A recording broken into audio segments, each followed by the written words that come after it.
গল্প প্রিয় ডাক্তার সাহেব আমার। কলমে নাজমুন নাহার। সূচনা পর্ব। ঠাস ঠাস ঠাস। ইভা তোর কি কোন লজ্জা শরম নাই? পুরুষদের নিজের এমন গার দেখাতে তোর ভালো লাগে? রো দেখানোর জন্যই তো ওর রুমে গেছিলি তাই না? নিজের এমন রূপ দেখিয়ে ছেলেদের পাগল করতে চাস? কত করে বললাম ওর সামনে তুই যাবি না, তাও নির্লজ্জের মতো ওর রুমে চলে গেলি। নির্লজ্জ বেহায়া মেয়ে কোথাকার। বারবার তোকে মনে করিয়ে দিতে হয় কেন? তুই এ বাড়ির কাজের মেয়ে। তিনটা থাপ্পড় খেয়ে মাথা নিচু করে একমনে চোখের পানি ফেলতে ফেলতে নীলার কথাগুলো হজম করে নিল ইভা। মেয়েটার পুরো নাম ইভা মুনতাহাহিয়া। নীলা বলছিল ইভান শাহরিয়ার বাড়িতে আসলে যেন ওর রুমে ইভা না যায়।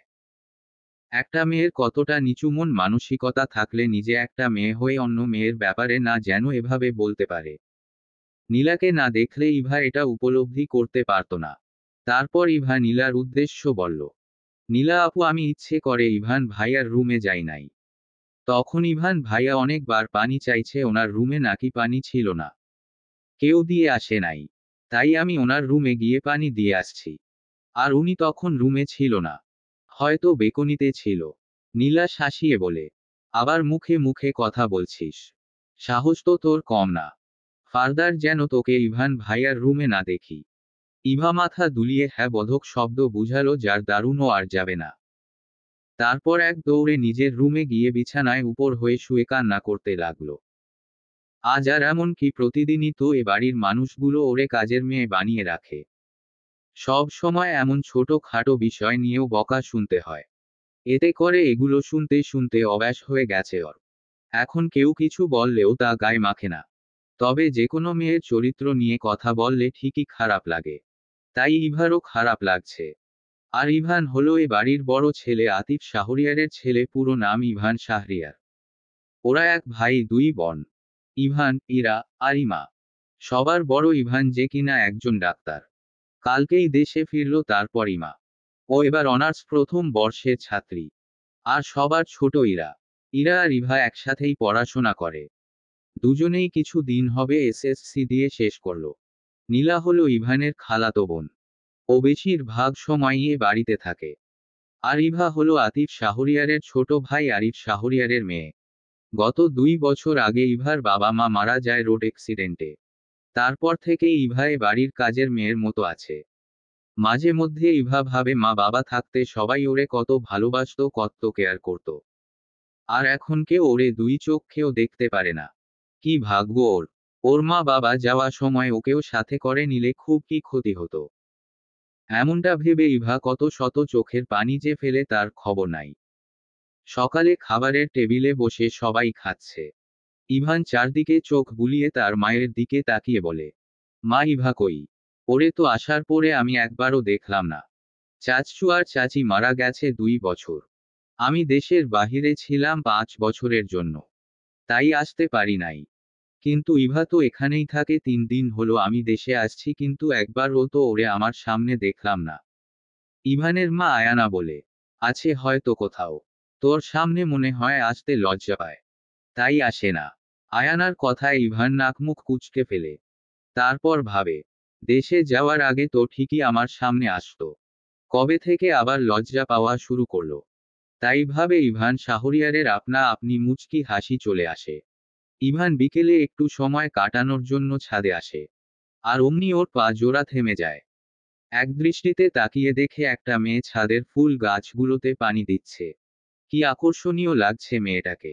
মাথা ওড়না দিয়ে ঢাকা, চেহারা দেখা যাচ্ছে না। ইভান না চাইতেও এক পা দু পা করে মেয়েটার পিছনে গিয়ে দাঁড়ায়।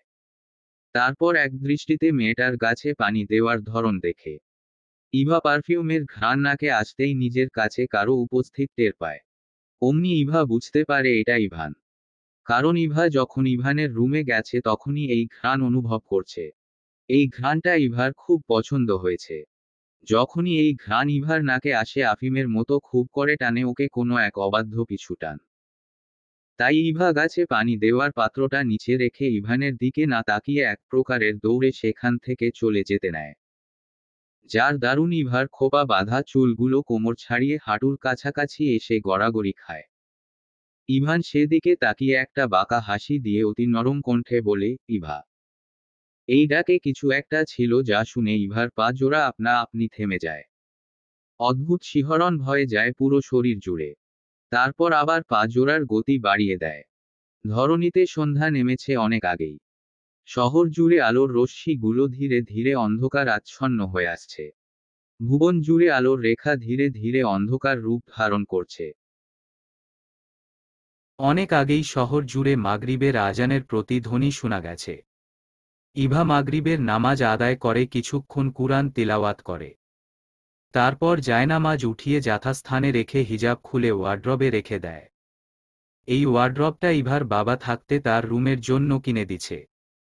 ইভার রুমে আছে বলতে একটা ওয়ার্ড্রব, আলনা, পড়ার টেবিল, তার উপর রাখা ক্লাস 10-এর বইগুলো, তার পাশে একটা বোতল আর একটা খাট। হিজাব রেখে ইভা ওড়নাটা নিয়ে ভালো করে মাথায় ঘোমটা দিয়ে রুম থেকে দরজার সামনে আসে। আর ইমার ডাক শুনে হস্তদন্ত হয়ে ইমার রুমে পদার্পণ করে। ইভান নিজের রুমে বসে কিছু কাজ করছিল। ইভাকে এক প্রকারের দৌড়ে যেতে দেখে সেদিকে তাকায়। তবে ইভার মুখ দেখতে পায় না, কারণ ইভার মাথায় ওড়না চাপানো ছিল। উপরের এক কোণায় ইভার রুম, তার পাশের রুম ইভানের, পরে ইরার, তার পাশেরটা ইমার। আর বড়রা নিচের রুমগুলোতে থাকে। ইভা ইমার রুমে গিয়ে দেখে ইমা পড়ার টেবিলে মাথায় হাত দিয়ে নিচের দিকে তাকিয়ে বসে আছে। সেদিকে তাকিয়ে ইভা বলে, আপু, আমাকে ডাকছ? ইমা মাথা তুলে ইভার দিকে তাকিয়ে ধমকের স্বরে বলে, কখন থেকে ডাকছি শুনছিস না? আপু, আমি নামাজ আদায় করছি, তাই শুনতে পাই নাই। ইমা বিরক্তিকর মুখ করে ইভাকে বলে, মাথাটা খুব ধরেছে, এক কাপ চা করে দে জলদি। আচ্ছা আপু, আমি এক্ষুনি এনে দিচ্ছি।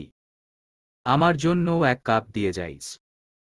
কারো কণ্ঠ শুনে দরজার দিকে তাকিয়ে দেখে নীলা দরজার সাথে হেলান দিয়ে দাঁড়িয়ে ইনোসেন্ট ভাব নিয়ে কথাগুলো বলল।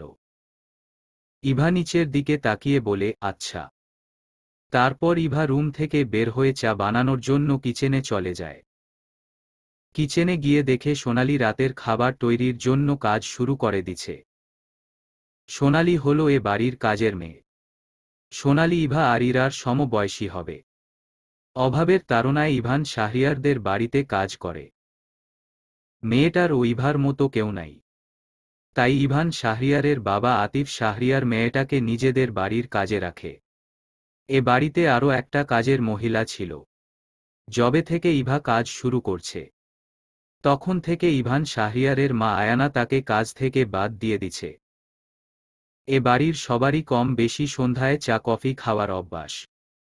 তাই ইভা চা আর কফি দুই চুলোয় দিয়ে তাড়াতাড়ি বানিয়ে নিল। তারপর একে একে কাপে ঢেলে একটা ট্রেতে করে নিয়ে নেয়। আর ইভানের জন্য কফি আলাদা করে সোনালির কাছে দিয়ে বলে ইভান শাহরিয়ারকে দিয়ে আসতে।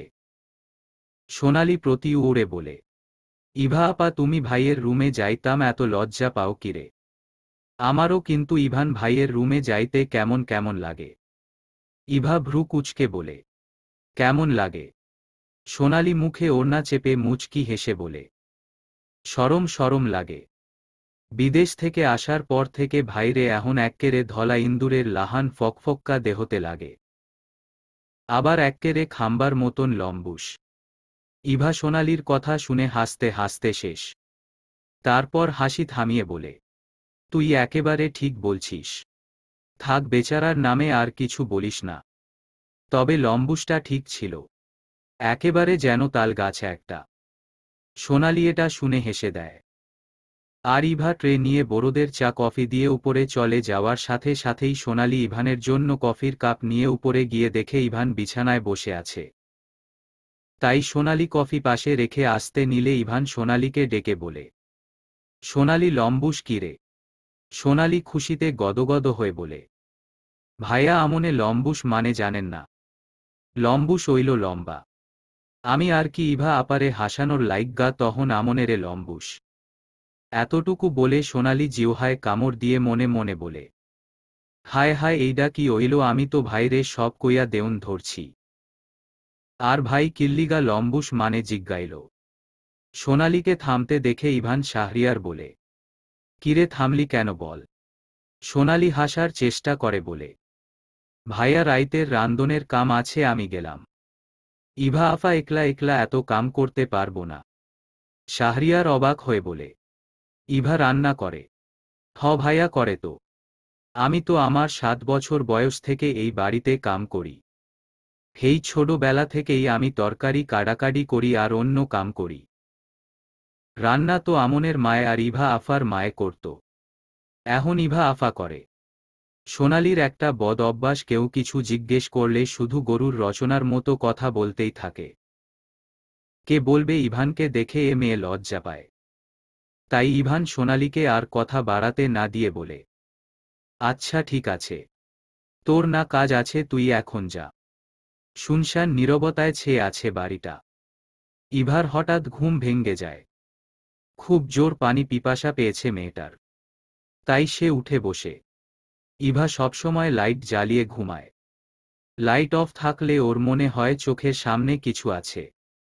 আবার এমন মনে হয় আশেপাশে থেকে কোন ভূতপ্রেত এসে ওর গলা টিপে ধরবে। সামান্য একটা জামা কাপড়ের আবছা দেখলেও ওর মনে হয় সেখানে কেউ গাপটি মেরে বসে ওর দিকে তাকিয়ে আছে।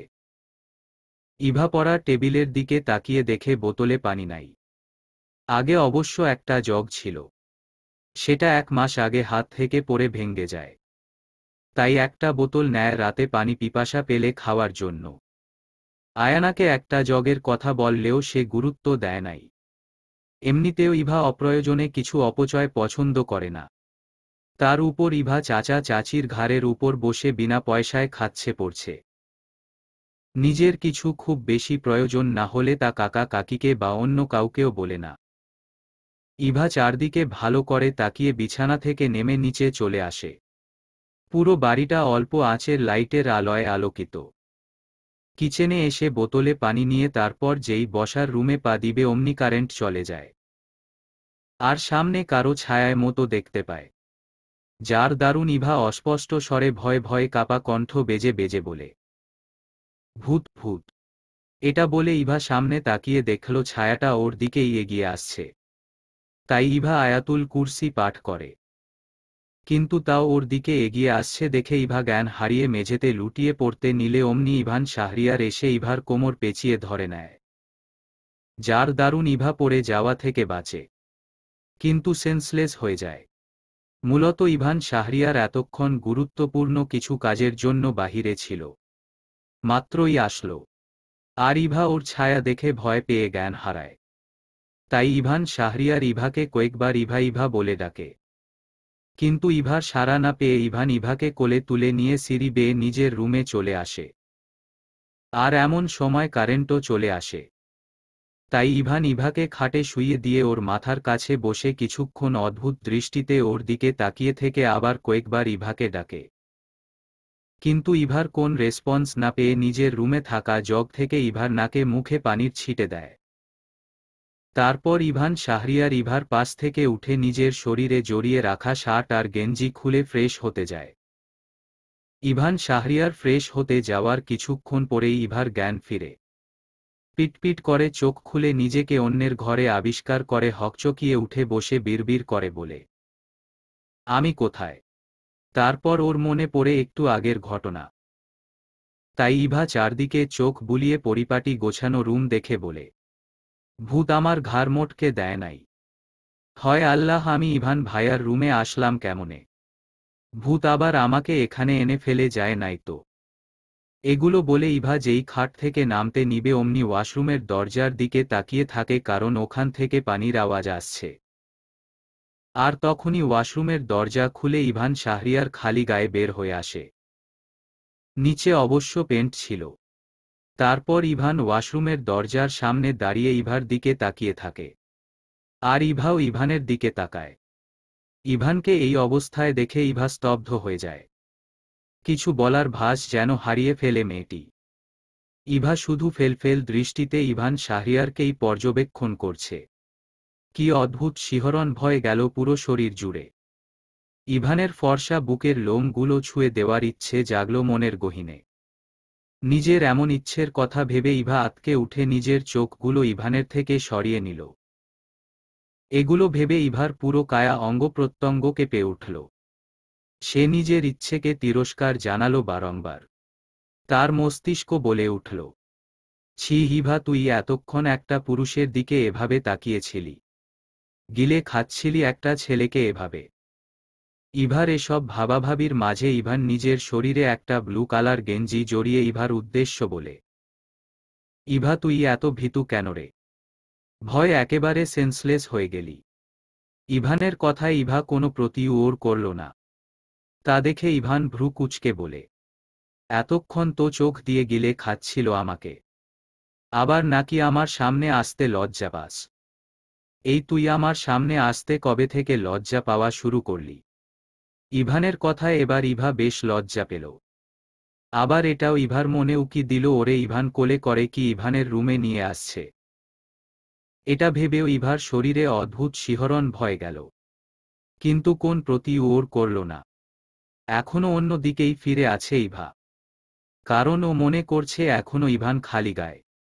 ইভান হয়তো বুঝল ইভা আনিজি ফিল করছে, তাই আর কিছু বলল না। আর এই সুযোগে ইভা ওর নরম বিছানা থেকে নেমে নিজের রুমের উদ্দেশ্য পা বাড়ল। তা দেখে ইভান একটা তপ্ত নিঃশ্বাস ছাড়ল। কাক ডাকা ভোর, এখনো প্রকৃতি আলো আধারিতে ঘেরা। কিচিরমিচির শব্দ করে নানা প্রজাতির পাখপাখালি ডাকাডাকি করছে। ভোরের সুন্দর মিষ্টি সমীরণ বইছে প্রকৃতি জুড়ে। প্রকৃতিতে আবারও একটা সুন্দর সকালের আবির্ভাব হল। একটু আগেই চারদিকে ফজরের আজানের প্রতিধ্বনি শোনা গেছে। এই সময়ে ইভার ঘুম ভেঙে যায়। তাই ইভা ঘুমের লেশ কাটিয়ে উঠে ফজরের নামাজ আদায় করে কিছুক্ষণ কুরআন তিলাওয়াত করে। তখন ঘড়ির কাঁটায় সকাল 7টা বাজতে চলল। তাই সব গুছিয়ে যথাস্থানে রেখে নিচে কাজ করার জন্য চলে আসে। আগে চা আর কফি তৈরি করে নেয় ইভা।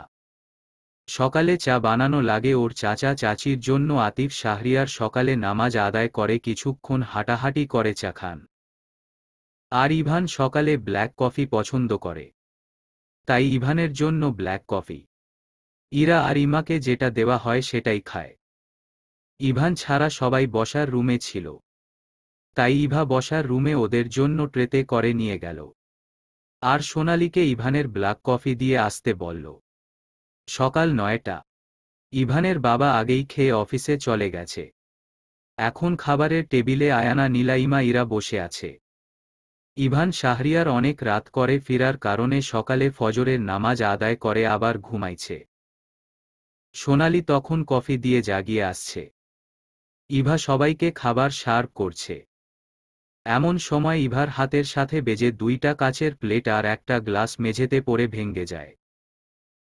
তবে ইভার হাত লেগে পড়ছে বললেও ভুল। ইভা খাবার সার্ভ করছিল তখন নীলা তা অগোচরে ফেলে দেয়, যার দারুণ আয়ানা তেতে উঠে ইভার গালে সজোরে পরপর 4টা থাপ্পড় বসিয়ে দিয়ে বলে, এগুলো কি তোর বাবা কিনে দিয়ে গেছে?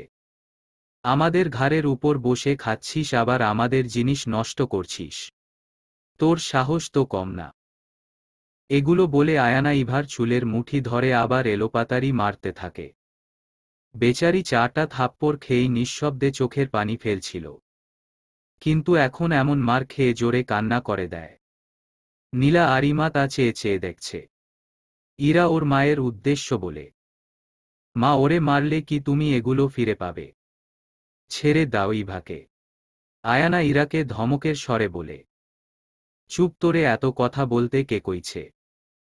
আর তখনই ইভান শাহরিয়ার নিজের রুম থেকে রেডি হয়ে সিঁড়ি বেয়ে হস্তদন্ত হয়ে সেখানে এসে দাঁড়িয়ে আয়ানার হাত ধরে ফেলে। তারপর আয়ানার উদ্দেশ্য বলে, মা, তুমি ওরে এভাবে মারছো কেন?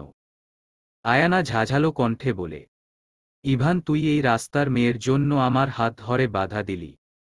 ইভান শাহরিয়ার ওর মায়ের দিকে অদ্ভুত দৃষ্টিতে তাকায়। যখন ইভার মা বাবা ছিল তখন আয়ানা ইভাকে কত স্নেহ করত, আর এখন ওর মায়ের একই রূপ দেখছে। নিজের মাকেই চিনতে ইভানের কষ্ট হচ্ছে। ইভান শাহরিয়ার ওর মায়ের দিকে তাকিয়ে শীতল কণ্ঠে বলে, মা, ইভা কি আসলেই রাস্তার মেয়ে? এই মেয়ের হয়ে তুই আমাকে আবার পাল্টা প্রশ্ন করছিস? ইভানের পাল্টা প্রশ্নে আয়ানা রেগেমেগে কথাগুলো বলে না খেয়ে সেখান থেকে চলে যায়। তা দেখে ইমা বলে, ভাইয়া মাকে এভাবে না রাগালেও পারতা। তারপর ইমা আর নীলাও চলে যায়। ইভান শাহরিয়ার খাবার টেবিলে বসতে বসতে ইভার উদ্দেশ্য বলে, এখন এভাবে কাঁদছিস কেন? কেউ কিছু বললে পাল্টা উত্তর দিতে পারিস না। ইরা অসহায় মুখ করে বলে, ভাইয়া ওরে কিছু বলে লাভ নাই। ওর এগুলো শুনতে শুনতে সহ্য হয়ে গেছে। প্রতিবাদ বলে কোন শব্দ নাই ওর ডিকশনারিতে। ইভান ইরার কথা শুনে ইভার দিকে তাকিয়ে বলে, খেতে বসো। ইভা নিচের দিকে তাকিয়ে মিনমিন করে ইভানের উদ্দেশ্য বলে, আপনি কাকিমার সাথে এভাবে কথা বললেন কেন? কাকিমা না খেয়ে চলে গেল। ইভান ইভার দিকে তাকিয়ে বলে, শোন ইভা, তুই যাদের জন্য এত চিন্তা করছিস তারা তোর কথা মনেও করে না। তাই নিজের জিনিস নিজে বুঝে নিতে শিখ। ইভান কফি খাবে বলে কিচেনে আসে। তখন সোনালি আর ইভা পান্তা ভাত আর কাঁচা মরিচ দিয়ে কিচেনে বসে ভাত খাচ্ছিল। ইভাকে খাবার টেবিলে খেতে দেখলে ইভানের মা একদমই পছন্দ করে না। তাই ইভা আর সোনালি কিচেনের মেঝেতে বসেই খাবার খায়। সকালে তখন ইভান ইভাকে খেতে বললেও ইভা পরে খাবে বল টেবিলে খেতে বসে নাই। আর ইভানের মাও তখন রাগ করে খায় নাই। পরে অবশ্য আবার এসে খেয়ে গেছে। ইভাকে ইভান আর ইরার সাথে খেতে দেখলে হয়তো পরে এ নিয়ে অনেক চেঁচামেচি করত আয়ানা। তাই আয়ানা খেয়ে যাওয়ার পরে সোনালি আর ইভা খেতে বসে। আজকে গরুর গোস্ত আর চিংড়ি মাছ রান্না করছে। কিন্তু আয়ানা ইভাকে শাস্তি স্বরূপ তার কিছুতেই যেন হাত না দেওয়ার জন্য বলেছে। তাই সোনালিও তা খেল না। ইভান সোজা কিচেনে ঢুকে ওদের কিচেনে বসে খেতে দেখে ভ্রু কুঁচকে ফেলে। আকস্মিক ইভান শাহরিয়ারকে কিচেনে দেখে ইভা অপ্রস্তুত হয়ে যায়। তারপর হস্তদন্ত হয়ে দাঁড়িয়ে নিচের দিকে চেয়ে মিনমিন স্বরে ইভানকে জিজ্ঞেস করে, ভাইয়া আপনার কিছু লাগবে? কিছু লাগলে বলেন, আমি এক্ষুনি করে দিচ্ছি। ইভান ইভার দিকে অপলক দৃষ্টিতে তাকিয়ে থাকে। আগে ইভা ইভানকে তুমি করে বলতো, আর এখন আপনি করে বলে। পরিস্থিতি মানুষের অনেক কিছু বদলে দেয়। তাই ইভান ইভার উদ্দেশ্য শীতল কণ্ঠে বলে, কফি বানিয়ে আমার রুমে নিয়ে আয়। সোনালিকে যেন কফি নিয়ে আমার রুমের আশেপাশেও না দেখি। এটা বলে ইভান শাহরিয়ার আর এক মুহূর্ত সেখানে না দাঁড়িয়ে গটগট পায়ে প্রস্থান করে। আর ইভা সেখানেই দাঁড়িয়ে ইভানের যাওয়ার পানে তাকিয়ে থাকে। তারপর তাড়াতাড়ি খাওয়া শেষ করে ইভানের জন্য ব্ল্যাক কফি বানায়। কিন্তু বিপত্তি ঘটে তখন, যখন সোনালিকে ইভানের জন্য কফি নিয়ে যেতে বলে। তখন সোনালি বলে, ভাইয়ে কইছে আমারে কপি লইয়া না যাইতাম। আমারে দেখলে ভাই বকব। ইভা আফা তুমিই যাও। সোনালি, এটা কপি না কফি। ওই যাই অয় একটা তো ওইব। আচ্ছা বাদ দে এগুলো প্লিজ, তুই একটু ইভান ভাইয়াকে কফি দিয়ে আয় বইন। ইভার আকুতি মিনতি দেখে সোনালি রাজি হয়ে যায়। তারপর গুটি গুটি পায়ে ইভানের দরজার সামনে গিয়ে দাঁড়ায়। ভিতরে যাবে কিনা তা নিয়ে বেচারি কনফিউজড। শেষে ভিতরে গিয়ে দেখে ইভান শাহরিয়ার বিছানার উপর পা তুলে বসে আছে। যার দারুণ সোনালির হাত পা কাঁপা, কপি শুরু হয়ে গেছে। তারপর ইভানের উদ্দেশ্য কাঁপা কণ্ঠে বলে, ভাইয়া আমনের কপি। ইভান শান্ত অথচ গম্ভীর কণ্ঠে সোনালিকে শুধালো, আমি তোকে কফি নিয়ে আসতে বলছি। ইভানের এমন শান্ত গম্ভীর কণ্ঠে সোনালি কেঁপে ওঠে। সাথে সাথে হাতে থাকা কফি আর কফির পাত্র মেঝেতে পড়ে গড়াগড়ি খায়। পড়ার সাথে সাথেই সোনালি সব পরিষ্কার করতে লেগে পড়ে। ইভান তা চেয়ে চেয়ে দেখে। এমনি বেচারি অল্প কিছুতেই আপসেট হয়ে যায়। আর ইভানের এমন গম্ভীরতার কারণে সেই ছোটবেলা থেকেই বাড়ির ছোটরা সবাই ইভানকে ভয় পায়। তবে ইভা আর সোনালি একটু বেশি ভয় পায়। ইভার মতে তার কাকিমা ইভান পেটে থাকতে শুধু তেতো কিছু খাইছে। না হয় কি এমন তেতো করলার জুস খেতে পারত ইভান। আবার মুখেও কেমন করলার মতো তেতো কথা বলে। সোনালির সব পরিষ্কার করা হলে ইভান শান্ত কণ্ঠে বলে, ইভাকে কফি নিয়ে আসতে বলিস। সোনালি মাথা দুলিয়ে হ্যাঁ বোধক শব্দ বুঝিয়ে সেখান থেকে চলে গিয়ে যেন বাঁচে। ইভার সমস্ত শরীর জুড়ে কাঁপা কাঁপি হচ্ছে। ইভান শাহরিয়ার ইভার 2 হাত দেওয়ালের সাথে ঠেসে ধরে ইভার একদম নিকটে চলে আসে। দুজনের মধ্যে 1 আঙ্গুল পরিমাণ দূরত্ব বিরাজমান। এক অদ্ভুত শিহরণ ভয় যাচ্ছে ইভার শরীরের কায়া অঙ্গপ্রত্যঙ্গ জুড়ে। প্রতিটা শিরা উপশিরা নাড়িয়ে দিচ্ছে এই অনুভূতিগুলো দুজনের মস্তিষ্ক জুড়ে। কেমন নাম না জানা এক অনুভূতির সাথে নতুন করে পরিচয় হচ্ছে ওরা। আর ইভানের এভাবে ধরায় ইভা তাতে করে ব্যথাও পাচ্ছে হাতে। তবে এই অনুভূতি এক সাইডে রেখে ইভান শাহরিয়ার ইভাকে দেওয়ালের সাথে ঠেসে ধরে গম্ভীর কণ্ঠে ধমকের স্বরে বলে, এই তোর এত সাহস আসে কোন থেকে? তোকে কফি আনতে বলছি আর তুই কিনা সোনালীকে পাঠালি। আমার সামনে আসতে তোর সমস্যা কোথায়? হ্যাঁ, স্টুপিড মেয়ে। ইভানের কথায় ইভা কেঁপে ওঠে, কিন্তু কোন প্রতিউর করে না। ইভান এভাবে ধরাতে ইভা ব্যথায় আর্তনাদ করে উঠে। এবার ইভানের হুঁশ হয়। তাই ইভার হাত আলগা করে দিয়ে কিছুক্ষণ ইভার দিকে অদ্ভুত দৃষ্টিতে তাকিয়ে রইল। কেমন যেন ইভানের নিজেকে বেসামাল মনে হল। তাই ইভাকে ছেড়ে কিছুটা দূরে সরে যায়। তারপর ইভান শান্ত কণ্ঠে ইভার উদ্দেশ্য কিছু বলতে নিবে তার আগেই এই সুযোগে ইভা পগারপার চলে যায়। ইভাকে দৌড়ে চলে যেতে দেখে ইভান বাকরুদ্ধ হয়ে সেদিকে তাকিয়ে থাকে। ইভান শাহরিয়ার, আয়ানা, নীলাইমা, ইরা আর আতিফ শাহরিয়ার বসে আছে ডাইনিং রুমের সোফায়। ওদের ড্রয়িং রুম আর ডাইনিং রুম একসাথে।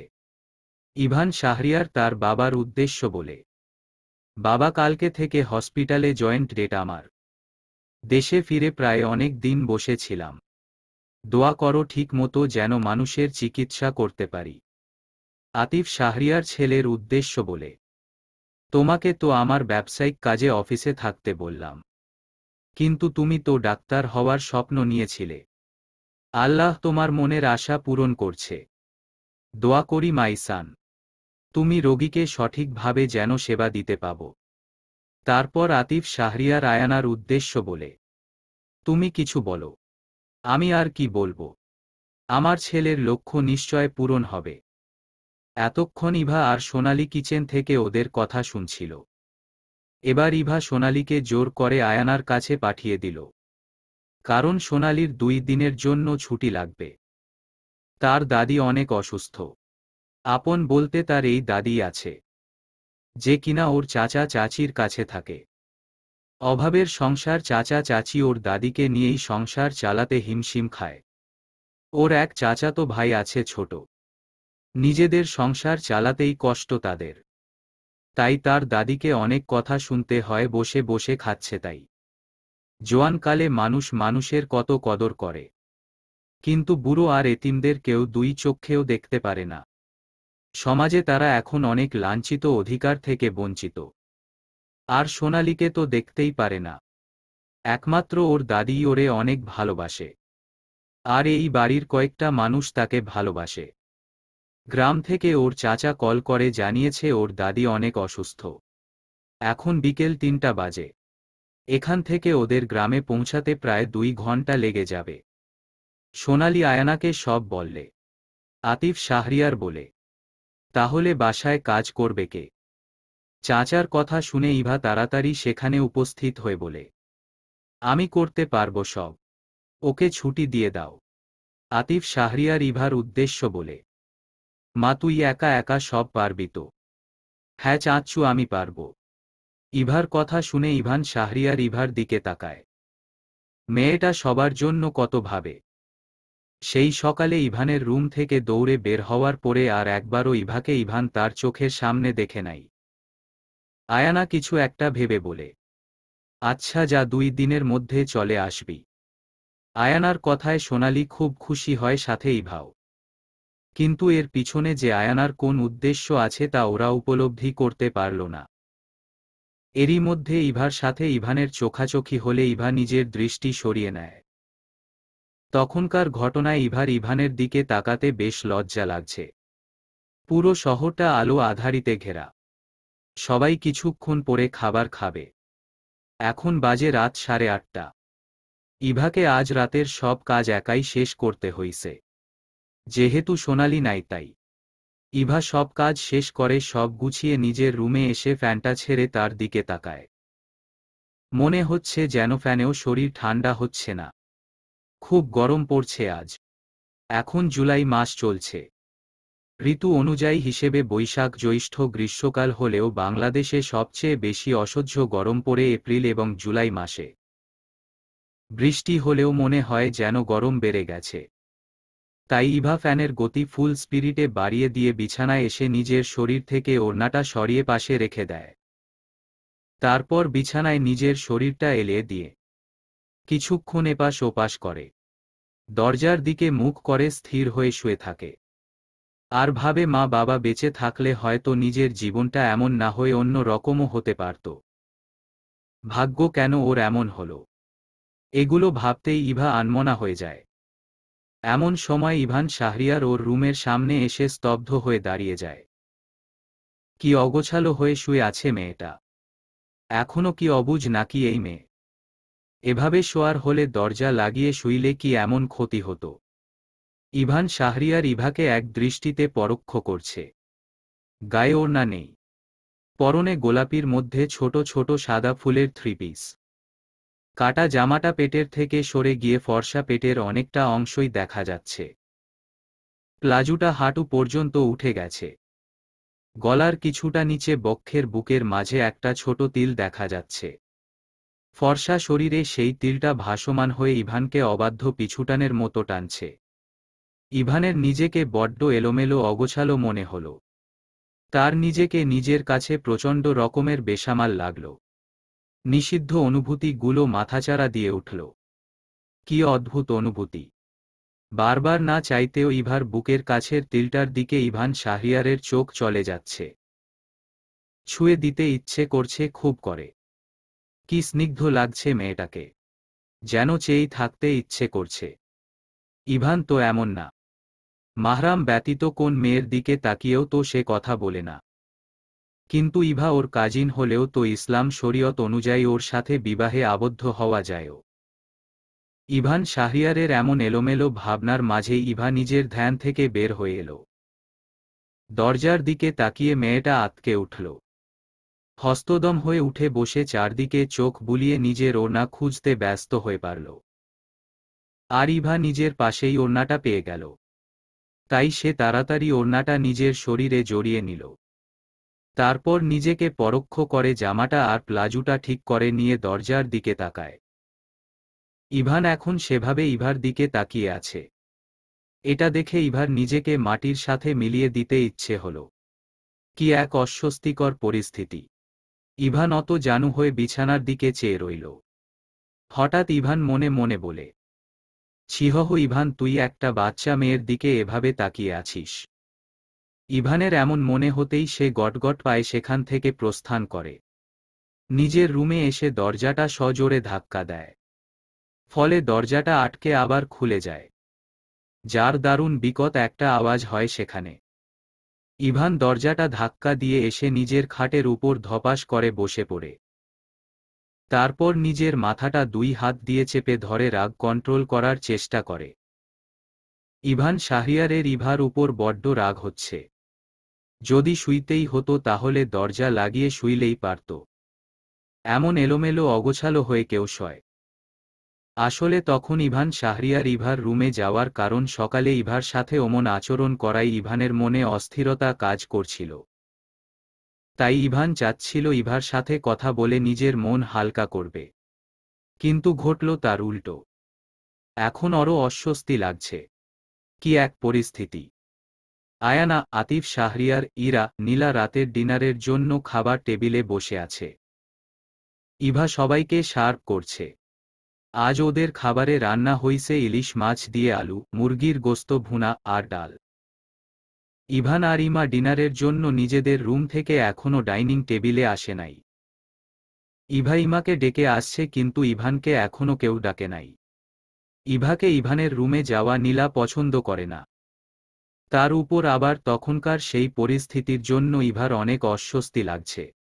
কেমন লজ্জা লজ্জা লাগছে। তখনই ইমা এসে একটা চেয়ার টেনে বসে পড়ে। তারপর খাবার টেবিল থেকে একটা প্লেট নিজের দিকে এগিয়ে নেয়। ইভা আয়ানার উদ্দেশ্য বলে, কাকিমা, ইভান ভাইয়াকে তো খাবারের জন্য ডাকি নাই। ইরা তুই গিয়ে ইভান ভাইয়াকে ডেকে নিয়ে আয়। আয়ানা বিরক্তিতে নাকমুখ কুঁচকে ইভাকে ধমকে বলে, তোকে দিয়ে একটা কাজও ঠিক মতো হয় না। সবাইকে ডাকছিস, ইভানকে ডাকলি না কেন? ইভান খেতে আসলে কি তোর ভাগে কম পড়ত, নাকি ইভান না খেলে বাকিটা তুই একটু বেশি খেতে পারতি? তোর মতলব কি কপালপুরি? খেয়ে খেয়ে অন্য ধ্বংস করছিস, কিন্তু কাজের বেলা কিছু না। দিন দিন তোর সাহস অনেক বাড়ছে, পারিস শুধু ফেলফেল করে কান্না করতে। আয়ানার এমন অযৌক্তিক কথাগুলো শুনে ইভা নীরবে চোখের পানি ফেলে। না চাইতেও নিজের অনিচ্ছায় চোখ থেকে আপনা আপনি পানি গড়িয়ে পড়ে। সেগুলো অতি যত্নে নিজের বা হাত দ্বারা মুছে নেয়। আতিফ শাহরিয়ার এক মনে নিজের খাবার শেষ করছে। নিজের স্ত্রীর কথা শুনে তার প্রতিবাদ করতে ইচ্ছে করে, কিন্তু নিজের এত অফিসের কাজ সে সলভ করে কত সহজে। তবে বাড়িতে আসলেই বউয়ের কথার কোন প্রতিউর করতে পারে না। আতিফ শাহরিয়ার জানে সে কিছু বললেই তার স্ত্রী কুরুক্ষেত বাঁধিয়ে ছাড়বে। কথায় আছে কিছু মেয়েরা বুঝবে কম, চিল্লাবে বেশি। তাই তো বউয়ের সামনে বিড়াল হয়ে বসে থাকতে হয় তাকে। তবে আতিফ শাহরিয়ার ইভা মুনতাহা হিয়াকে খুব ভালোবাসে, নিজের মেয়েদের মতোই স্নেহ করে। আয়ানা ইভাকে এতগুলো কথা শোনাতে দেখে নীলা মনে মনে খুশি হয়। তারপর আয়ানার উদ্দেশ্য বলে, খালামণি তুমি চিন্তা করো না, আমি ইভান ভাইকে ডেকে আনছি, তোমরা খেতে থাকো। আয়ানা ইভাকে চোখ পাকিয়ে নীলার দিকে তাকিয়ে বলে, আচ্ছা যাও। তারপর নীলা ইভানের রুমে গিয়ে দরজাটা হালকা করে খুলে ভিতরে চলে যায়। ভিতরে গিয়ে দেখে ইভান শাহরিয়ার খালি গায়ে বিছানায় শুয়ে আছে। নীলা ইভানের দিকে তাকিয়ে একটা মুচকি হাসি দিয়ে ওর পাশে গিয়ে বসে। তারপর ইভানের বুকের উপর হাত রাখে। যার দারুণ ইভান শাহরিয়ার হকচকিয়ে চোখ খুলে নীলাকে ওর পাশে দেখে উঠে বসে। পাশ থেকে নিজের গেঞ্জি নিয়ে পড়তে পড়তে ভ্রু কুঁচকে বিরক্ত হয়ে জিজ্ঞেস করে, এই তুই এখানে কেন? আর কারো রুমে অনুমতি নিয়ে ঢুকতে হয় জানিস না? এতটুকুও মেনার নেই। ইভানের কথায় নীলা কিছুটা অপমান বোধ করে, কিন্তু মুখে হাসি ঝুলিয়ে বলে, খালামণি তোমাকে খেতে যেতে বলছে, আমি আসছি, তুই যা। খাবার টেবিলে বসে খাচ্ছে সবাই। ইভা তখনকার ঘটনার জন্য ইভানের দিকে ভুলেও তাকাচ্ছে না। বেচারি খুব লজ্জা পাচ্ছে। সোনালি নাই বিদায় ইভাকেই সবাইকে খাবার দিতে হচ্ছে। সোনালি থাকলে অবশ্য ওদের খাওয়ার সামনে ইভা আসত না। সোনালিকেই সবাইকে খাবার সার্ভ করতে হতো। সবার খাবার প্রায় শেষের দিকে। নীলা ইভানকে ডেকে আসার একটু পরেই ইভান ডাইনিং টেবিল এসে বসে। এখন ইভান নিজের খাবারের দিকে দৃষ্টি দিয়ে খাচ্ছে, আর ইভা কার কি লাগবে সেই তদারকি করছে। ইভান একবার আরও চোখে ইভাকে দেখে নেয়। সবাই খাচ্ছে আর সে নিচের দিকে তাকিয়ে ডাইনিং টেবিলের এক পাশে দাঁড়িয়ে আছে। ইভান তা দেখে এবার বিরক্তিকর চাহনিতে ইভার দিকে পূর্ণ দৃষ্টিতে তাকায়, তারপর ধমকের স্বরে বলে, এই সবাই খাচ্ছে আর তুই ওখানে সঙ্গ সেজে দাঁড়িয়ে আছিস কেন? খেতে বসো ইডিয়ট। ইভানের কথায় ইভার তেমন কোন প্রতিক্রিয়া দেখা গেল না। তাই আয়ানা বলে, ও খেতে বসলে এটা ওটা এগিয়ে দিবে কে? আয়ানার কথায় ইভান শাহরিয়ার তার মায়ের দিকে তাকায়। কি অদ্ভুত বিচার! সবাই খাবে আর একজন দাঁড়িয়ে দাঁড়িয়ে দেখবে, যেখানে আমাদের নবী হজরত মুহাম্মদ সাল্লাল্লাহু আলাইহি ওয়াসাল্লাম বলেছেন, একজন কাজের লোকের সাথেই অন্যায় আচরণ করতে না। সেখানে ইভা তো এই বাড়ির মেয়ে, তার সাথে কেন এমন অন্যায় বিচার করা হচ্ছে? ইভানের এগুলো ভাবনার মাঝেই ইভা নিচের দিকে তাকিয়ে মিনমিন স্বরে বলে, আমি পরে খেয়ে নিব, আপনারা খেয়ে গেলে সব গুছিয়ে রেখে আপনারা খান। ইভান শাহরিয়ার রাগী দৃষ্টিতে ইভার দিকে তাকিয়ে বলে, একসাথে খেলে কি সব গুছিয়ে রাখা যাবে না? বেশি কথা না বলে খেতে বসো। আয়ানা বিরক্তিতে নাক মুখ কুঁচকে বলে, ইভা পরে খাবে বলছে তো, তুই নিজের খাবার খা, বাদ দে এগুলো। কে খেলো না খেলো এত মাথা ঘামিয়ে লাভ কি তোর? ইভান ওর মায়ের দিকে তাকিয়ে বলে, আমরা সবাই খাচ্ছি আর ও দাঁড়িয়ে দাঁড়িয়ে দেখবে, পরে একা একা খাবে, এটা কেমন মা? নীলা বলে, ইভান ভাইয়া, বাড়ির কাজের লোককে কাজের লোকের মতো রাখাই শ্রেয়। কাজের লোককে বেশি খাতির করলে মাথায় উঠে নাচবে। কে বাড়ির কাজের লোক আর কে বাড়ির মালিক সেটা সময়ই বলে দিবে। আর এটা তোদের থেকে ভালো আর কেউ জানে না। So got it. ইভান রাগের সাথে এগুলো বলে অর্ধেক খাবার শেষ করে টেবিল থেকে উঠে গটগট পায়ে সেখান থেকে প্রস্থান করে। তা দেখে ইরা আর আতিফ শাহরিয়ারও সেখান থেকে চলে যায়। জাস্ট অসহ্য লাগে এগুলো তাদের। ওদের এভাবে যেতে দেখে আয়ানা রেগেমেগে চোয়াল শক্ত করে নেয়। তারপর চেয়ার ছেড়ে গটগট পায়ে ইভার সামনে এসে ওর চুলের মুঠি ধরে পিছনের দিকে নিয়ে সামনের দিকে জোরে এক ধাক্কা দেয়, যার ফলে ইভার কপাল গিয়ে খাবার টেবিলের সাথে লাগে। আর ইভা ব্যথায় আহোহো ধ্বনি উচ্চারণ করে কান্না করে দেয়। তারপর কপালে হাত দিয়ে নিজের সামনে এনে দেখে রক্ত টেবিলের সাথে লেগে কেটে গেছে। আয়ানা ইভাকে কান্না করতে দেখে আরও রেগে ইভার গালে ঠাস করে এক থাপ্পড় মারে। তারপর বলে, একদম চুপ কপাল পুরি। একদম আওয়াজ করে কাঁদবি না। নিজের মা বাবাকে খেয়ে তোর শান্তি হয় নাই, এখন আসছিস আমার সংসার নষ্ট করতে। অলক্ষী অপয়া মেয়ে, দিন দিন তোর সাহস বেড়েই চলেছে। এগুলো বলে আয়ানা ইভাকে মারতেই থাকে। আর ইভা মুখে ওড়না চেপে নিজের কান্না নিয়ন্ত্রণের বৃথা চেষ্টা করে। ইভা সব সময় চাপা স্বভাবের। নিজের দুর্বলতা, নিজের মনের কষ্ট বেদনা কারো কাছে প্রকাশ করে না। আগে অবশ্য সে এমন ছিল না। বাবা মা মারা যাওয়ার পরে এমন হয়ে গেছে। পরিস্থিতি তাকে এমন হতে বাধ্য করেছে। রাত 11টা বাজে।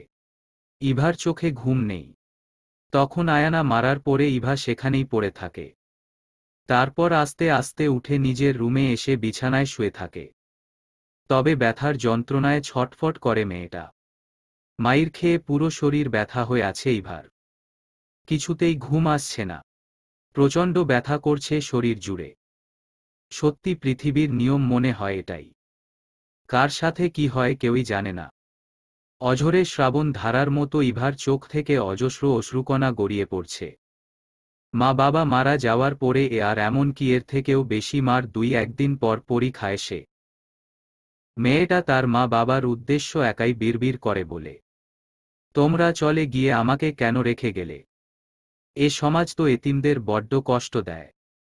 আমার এই ছোট্ট মস্তিষ্ক এত কিছু নিতে পারছে না, তোমাদের সঙ্গে আমাকে নিলে কি খুব ক্ষতি হতো?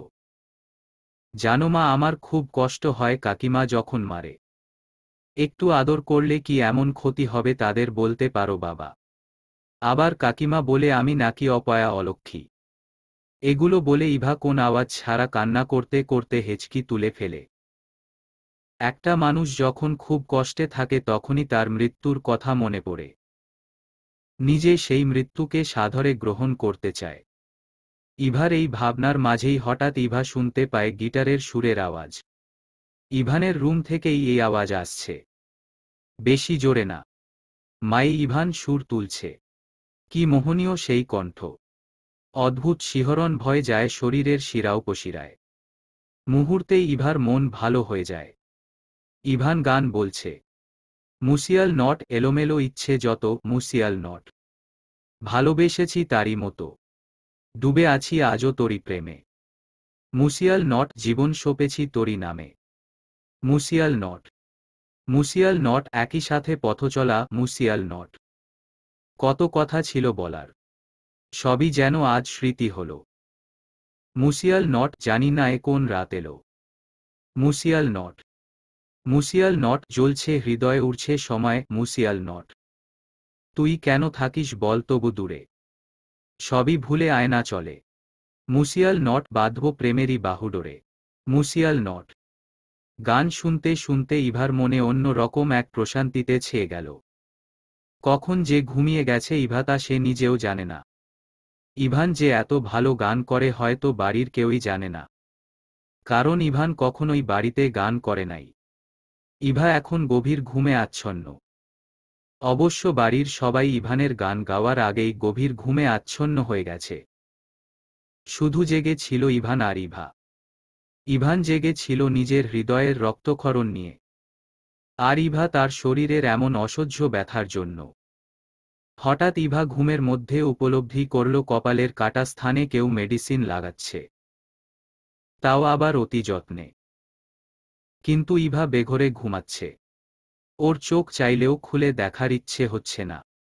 মস্তিষ্ক বলছে খুলে দেখ, কিন্তু মন বড্ড ঘুমের জন্য তাড়া দিচ্ছে। মেয়েটা একটু আগে শরীরের অসহ্য যন্ত্রণা নিয়ে ঘুমিয়েছে, এখন চাইলে ও খুলে দেখা সম্ভব না। তারপর আবার রাতে কিছু খায় নাই। প্রকৃতি আবারও নতুন দিনের আগমন বার্তা নিয়ে এলো। প্রতিদিনের মতো ইভা আজও ফজরের নামাজ আদায় করে, কুরআন তিলাওয়াত করে। তারপর সকালের সব কাজ একা একাই শেষ করে। সকালে ইভা ঘুম থেকে উঠে নিজের শরীরটা অনেকটা সুস্থ অনুভব করে। তারপর রাতে ঘুমের মধ্যে কে যেন মেডিসিন লাগিয়ে দিচ্ছিল এটা মনে পড়ে। তবে মাথায় কোন ব্যান্ডেজ ছিল না, তাই ইভা নিজের মনের ভুল ভেবে নিল। কিন্তু পরক্ষণেই মনে হলো ওর রাতে মনে হইছে কেউ একজন ওর মাথার কাটা স্থানে অয়েন্টমেন্ট লাগিয়ে দিছে। তারপর এগুলো সব চিন্তা বাদ দিয়ে নিজের কাজে লাগে ইভা। না হয় কাজ শেষ না হলে আবার আয়ানার মাইর খেতে হবে এই ভেবে। ইভা সকালে সব কাজ শেষ করে ড্রয়িং রুমে একটু বসে। সকাল 7টার দিকে ব্রেকফাস্ট করে আতিফ শাহরিয়ার অফিসে চলে গেছে, আর ইভান শাহরিয়ার হসপিটালে। বাসায় এখন আয়ানা, নীলাইমা, ইরা আর ইভা আছে। ইভাকে ড্রয়িং রুমে বসে থাকতে দেখে আয়ানা নিজের সব জামা কাপড় এনে ইভার সামনে দিয়ে বলে, নবাবজাদির মেয়ে সুযোগ পেলেই শুধু আরাম করতে বসে যায়। বসে বসে খাচ্ছিস পড়ছিস, পারিস তো শুধু অন্য ধ্বংস করতে। কাজের বেলায় ছিটে ফোটাও নাই। বলি যেই জিনিসগুলো ধ্বংস করছিস সেগুলো কি তোর বাপ মা এসে দিয়ে যায়? মনে হয় বাড়িতে কোন কাজ নাই, জাগিয়ে এই জামা কাপড়গুলো ধুয়ে দে। আয়ানার কথাগুলো শুনে ইভার চোখে বিন্দু বিন্দু আশ্রু জমাট বাঁধে। বাবা মায়ের নামে কিছু বললে সবারই খারাপ লাগে, ইভারও তার ব্যতিক্রম হয় নাই। মেয়েটা আর কত সহ্য করবে? ইভার এখন নিজেকে বড্ড অসহায় লাগে। নিজের জীবনটাকে মৃত মনে করে। অনেকে বলে মেয়েরা কিছুর থেকে কিছু হলেই কান্না করে। আসলেই কি তাই? ছেলেরা তো নিজের মনে কষ্ট হলে বাহিরে কোথাও ঘুরে নিজের মনটা হালকা করে, অথবা বন্ধুদের সাথে আড্ডা দেয়। কিন্তু সব মেয়েরা তো সেগুলো পারে না, তাই তো ঘরে বসে কান্না করে নিজের মনটা হালকা করে। ইভা আয়ানার দেওয়া জামাকাপড়গুলো নিয়ে সোফা থেকে ওঠে। আর আয়ানা ইভাকে এতগুলা কথা শুনিয়ে যেতে নিলে ইরা ওর মাকে ডেকে বলে ওর জামা কাপড়গুলোও ইভাকে ধুয়ে দিতে। এই বলে নিজের জামা কাপড়গুলোও নিয়ে আসে, তারপর ইভার হাতের উপর রাখে। ইভা জামা কাপড়ের দিকে তাকিয়ে আয়ানার অনেকগুলো শাড়ির মধ্যে প্রায় 6-7টা শাড়ি দেখে ইভা, যেগুলো ইভা আগেই ধুয়ে দিছে, কিন্তু একদিনও পারতে দেখে নাই। তাই ইভা আয়ানার উদ্দেশ্য বলে, কাকিমা এগুলো তো আমি আর সোনালি পরশুদিন ধুয়ে দিছি, তারপর তো একদিনও পরো নাই। আর কাপড়ে ময়লাও দেখছি না, এগুলো তো ধোয়া। আয়ানা ইভার দিকে অগ্নিদৃষ্টি নিক্ষেপ করে ইভার গালে ঠাস করে একটা থাপ্পড় দিয়ে বলে, দিন দিন তোর পাখা গজাচ্ছে, মুখে মুখে কথা বলতে শিখে গেছিস। তোর এত সাহস কোথ থেকে আসে? তোর পাখা আমি ছেটে দিতেও আবার 2 দিন সময় লাগবে না। আর একটা জামা কাপড়ও যেন ওয়াশিং মেশিনে ধুতে না দেখি, কথাটা যেন মনে থাকে। সবগুলো তুই নিজ হাতে ধুইবি। এই বলে আয়ানা গটগট পায়ে সেখান থেকে প্রস্থান করে, সাথে ইরাও। ইভার বাবা মা মারা যাওয়ার পরে 1 মাস ইভা সবার কাছে ভালোই ছিল। তারপর থেকে ইভা আয়ানার মার খায় না এমন মনে হয় একটা দিনও যায় নাই। আর ইভা থাপ্পড় খেয়ে গালে হাত দিয়ে ভাবে মানুষের পাখা কিভাবে গজায়। তারপর আয়ানার থাপ্পড় খাওয়ার জন্য কিছু জামা কাপড় মেঝেতে পড়ে যায় হাত থেকে। সেগুলো ইভা তুলে ধুতে নিয়ে যায়। ইভা সবগুলো জামাকাপড় ধুয়ে ছাদে যায়। তারপর একে একে সবগুলো জামাকাপড় ছাদে মেলে দেয়। আর তখনই সেখানে নীলা আর ইমা উপস্থিত হয়। ইভাকে ছাদে জামা কাপড় মেলতে দেখে ওর সামনে গিয়ে বলে, এই ইভা, তুই সবার জামা কাপড় ধুয়ে দিলি আর আমাকে একবারও বললি না। আমারও অনেকগুলো জামাকাপড় ময়লা হয়ে আছে। আপু, আমি কিভাবে জানবো আপনার জামাকাপড় ময়লা হয়ে আছে? নীলা ইনোসেন্ট ভাব নিয়ে বলে। আচ্ছা চল, ধুয়ে দিবি। আর ইমা, তোকেও বলি, তুই ওরে তোর জামাকাপড়গুলো যখন ধুইতে দিলি তখন আমাকে একবার বলতি। ইরা কপাল কুঁচকে বলে, আমি কি জানতাম তোর জামাকাপড় ধোয়া লাগবে। ইমা আর নীলা একই ভার্সিটিতে অনার্স প্রথম বর্ষে পড়াশোনা করে, তাই তারা কাজিন হলেও একেবারে ফ্রেন্ডের মতো। নীলা ইমাকে বলে, আচ্ছা তুই ছাদেই থাক, আমি ইভাকে জামাকাপড়গুলো ধুইতে দিয়ে তারপর আসি। এগুলো বলে নীলা নিচে নেমে যায়। সাথে ইভাও নামে। মেয়েটা এমনি কতগুলো জামা কাপড় ধুয়ে নিজের হাত সহকারে পুরো শরীর জুড়ে ব্যথা করছে।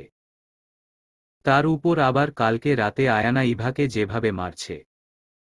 এখনো মেয়েটার শরীরটা ফুরবল হয়ে আছে। এখন আবার নীলা কতগুলো জামাকাপড় ধুইতে দিবে। ইভার মনে প্রশ্ন জাগে, আচ্ছা ওরে কি মানুষ মনে হয় না? এখন আবার নীলা কতগুলো জামাকাপড় ধুইতে দিবে? ওরও তো একটা জীবন আছে। একটা মানুষের কত কুলয়, একটা মানুষ কত কাজ করতে পারে। ইভা তো রোবট না যে এত এত কাজ ওর একলা শরীরে সহ্য হবে। আচ্ছা, ইভার কি তাহলে এতিম হওয়া ভুল? ও তো নিজে ইচ্ছে করে এতিম হয় নাই। ওর বাবা মাকে তো আল্লাহ যতটুকু হায়াত দান করছে ততদিন বেঁচে ছিল। জীবন মৃত্যু তো আল্লাহ দান করে। আল্লাহ যখন ইচ্ছে মানুষের জীবন দান করেন, আবার যখন ইচ্ছে মৃত্যু দান করেন। তাহলে সমাজের মানুষ কেন বলে ইভা ওর মা বাবাকে খেয়ে ফেলছে? এই প্রশ্নের উত্তর ইভার ছোট মস্তিষ্ক দিতে পারে না। রাত 12টা ছুঁই ছুঁই। ঢাকার মতো শহরটার অনেক স্থানে শুনশান নীরবতায় বিরাজমান, নিস্তব্ধতায় ঘেরা এখন। পুরো শহর জুড়ে যেন গভীর ঘুমে নিমজ্জিত। রাস্তায় কিছু সোলার স্ট্রিট লাইটের আলোয় আলোকিত হচ্ছে। গেমে নিয়ে একাকার হয়ে আছে ইভান। আজ ইভানের হসপিটাল যাওয়ার প্রথম দিন ছিল। বেচারা আজ সব কিছু বুঝে ঠিকঠাক করে অনেক কাজ করছে, তাই বাসায় ফিরতে অনেক লেট হয়ে গেছে। মাত্রই ইভান বাসার সামনে এসে কার পার্কিং করে দরজার সামনে দাঁড়ায়। বাসায় ঢোকার জন্য ইভানের কাছে একটা আলাদা চাবি আছে, সেটা দিয়ে দরজা খুলে ভিতরে গিয়ে আবার সদর দরজা আটকে দেয়। তারপর বাড়িতে একবার চোখ বুলায়। হয়তো সবাই ঘুমিয়ে গেছে, কিন্তু অন্য সময় তো কম আঁচের লাইট ঝালানো থাকে। আজকে তো পুরো বাড়ি আলোকিত। ইভান শাহরিয়ার বুঝল না বাসায় লাইট কেন জ্বালিয়ে রাখছে। ইভান শাহরিয়ার এগুলো ভেবে নিজের রুমে চলে যায়। তারপর ফ্রেশ হয়ে শাওয়ার নিয়ে নিজেকে কিছুটা পরিপাটি করে রুম থেকে বের হয়ে আয়ানা আর আতিফ শাহরিয়ারের রুমের সামনে আসে। তারপর রুমের দরজা খোলা দেখে ভ্রুকুচকে ইভান সালাম দিয়ে ভিড়ানো দরজায় করাঘাত করে। তার একটু পরে সালামের উত্তর নিয়ে ভিতর থেকে পুরুষালী কণ্ঠে ভেসে আসে, ভিতরে আসো। ইভান দরজা ঠেলা দিয়ে ভিতরে প্রবেশ করে দেখে আতিফ শাহরিয়ার বিছানায় হেলান দিয়ে পা গুলো সামনের দিকে মেলে বই পড়ছে। চারদিকে ভালো করে চোখ বুলিয়ে আয়ানাকে কোথাও দেখতে পেল না। তাই ইভান শাহরিয়ার গিয়ে তার বাবার পায়ের সামনে বিছানায় বসে। তারপর তার বাবার উদ্দেশ্য বলে, তোমার শরীর কেমন আছে বাবা? আলহামদুলিল্লাহ। তোমার? আলহামদুলিল্লাহ ভালো। তারপর ইভান ওর বাবার দিকে তাকিয়ে থাকে কিছুক্ষণ। আতিফ শাহরিয়ারকে এখন কিছু জিজ্ঞেস করলেও তেমন কোন ওর তিনি দিবেন না, কারণ তিনি একদিন বলে দিছে বই পড়ার সময় যেন তাকে কেউ ডিস্টার্ব না করে। তাই ইভান শাহরিয়ার সেখান থেকে উঠে দাঁড়ায়, কিছু জিজ্ঞেস করার ইচ্ছে হলেও আর ওর বাবাকে বই পড়ার মাঝে কোন ডিস্টার্ব করল না। আতিফ শাহরিয়ারের বই পড়ার প্রতি অনেক আগ্রহ। অবসর সময় পেলেই তিনি বই নিয়ে বসেন। বই পড়া মানুষগুলো বই পড়লে শত কষ্টের মাঝেও তার মনটা ভালো হয়ে যায়। তারা বইয়ের মধ্যে অদ্ভুত এক নেশা পায়, যা অদ্ভুতভাবে নিজেকে গ্রাস করে আর অন্য সব কিছুকে হারিয়ে দেয়। ইভান শাহরিয়ার ওর বাবার দিকে চেয়ে বলে, বাবা তাড়াতাড়ি শুয়ে পড়ো, বেশি রাত জাগলে শরীর অসুস্থ হবে। আর মাকে যে দেখছি না। মা কই? আতিফ শাহরিয়ার তো বই পড়ায় মনোনিবেশ করছে। ইভান কতক্ষণ আতিফ শাহরিয়ারের দিকে উত্তরের আশায় চেয়ে থাকে। তারপর তার রুম থেকে বের হয়ে দরজা চাপিয়ে দিয়ে নিজের রুমে যেতে নিলে ইভার রুমের দরজার দিকে দৃষ্টি যায়। ইভার রুমের দরজা খোলা, আবার লাইট ঝালানো। তবে ইভা সবসময় লাইট জ্বালিয়ে রাখলেও তো দরজা লাগিয়ে ঘুমায়। তাহলে আজ কেন খোলা? তাই ইভান শাহরিয়ার ইভার রুমের দিকে পা বাড়ায়। ইভান শাহরিয়ার ইভার রুমের দরজার সামনে এসে দরজার সাথে হেলান দিয়ে দাঁড়ায়। তারপর রুমের দিকে তাকিয়ে থাকে। ইভা কুরআন তিলাওয়াত করছে। কি মধুর সেই সুর! ইভান চোখ বন্ধ করে শুনছে মনোযোগ সহকারে ইভার কুরআন তিলাওয়াত। অনেকক্ষণ শোনার পরে হঠাৎ ইভানের হাঁচি আসে। যার দারুণ ইভা একটা আয়াতের কাছে থেমে কুরআন মজিদ বন্ধ করে ইভানের দিকে তাকায়। ফেলফেল দৃষ্টিতে ইভানের দিকে তাকিয়ে মিনমিন স্বরে কাপা কণ্ঠে বলে, ভাইয়া আপনি কখন আসলেন বাসায়? প্রতি উড়ে ইভান শাহরিয়ার ভাবান্তর হয়ে বলে, থামলি কেন? কুরআন তিলাওয়াত কর। আর আমি প্রায় 40 মিনিট হবে বাসায় আসছি। ইভা মাথা নিচু করে কুরআন মজিদ যথাস্থানে রেখে ইভানের উদ্দেশ্য বলে, আল্লাহ, এত সময় হলো আসছেন। আমাকে ডাকলেন না কেন ভাইয়া? খেতে আসেন, আমি খাবার দিচ্ছি। ইভা শেষর কথাটা ইভানকে তারা দেখিয়ে নিজে ইভানকে পাশ কাটিয়ে নিচে ডাইনিং টেবিলের কাছে যেতে যেতে বলে। তাই ইভান শাহরিয়ারও ইভার পিছনে পিছনে হাঁটতে হাঁটতে একটা মুচকি হাসি দিয়ে ইনোসেন্ট ভাব নিয়ে বলে, বাব্বা, যেভাবে বলছিস মনে হয় তুই আমার বিয়ে করাবো। তোকে আমি ডাকি নাই তাই মহাভারত অশুদ্ধ হয়ে গেছে। ইভানের এমন কথায় ইভার সমস্ত শরীর জুড়ে অদ্ভুত শিহরণ ভয় গেল। বিশেষ করে বউ ডাকটা মাথায় গিয়ে গাঁথল। পুরো শরীর বরফের ন্যায় জমে গেল। পা জোড়া আপনা আপনি থেমে গেছে। এই অনুভূতির কি নাম দেওয়া যায় তা ইভা মুনতাহা হিয়ার জানা নাই। তাই তো মেয়েটা নিজের হৃদয়ে কম্পন অনুভব করে আবারও গন্তব্যস্থলে হাঁটা শুরু করে। ডাইনিং টেবিলে বসে আছে ইভান শাহরিয়ার। আর ইভা লজ্জা মিশ্রিত মুখ নিয়ে নিচের দিকে তাকিয়ে ইভানের প্লেটে খাবার তুলে দিচ্ছে।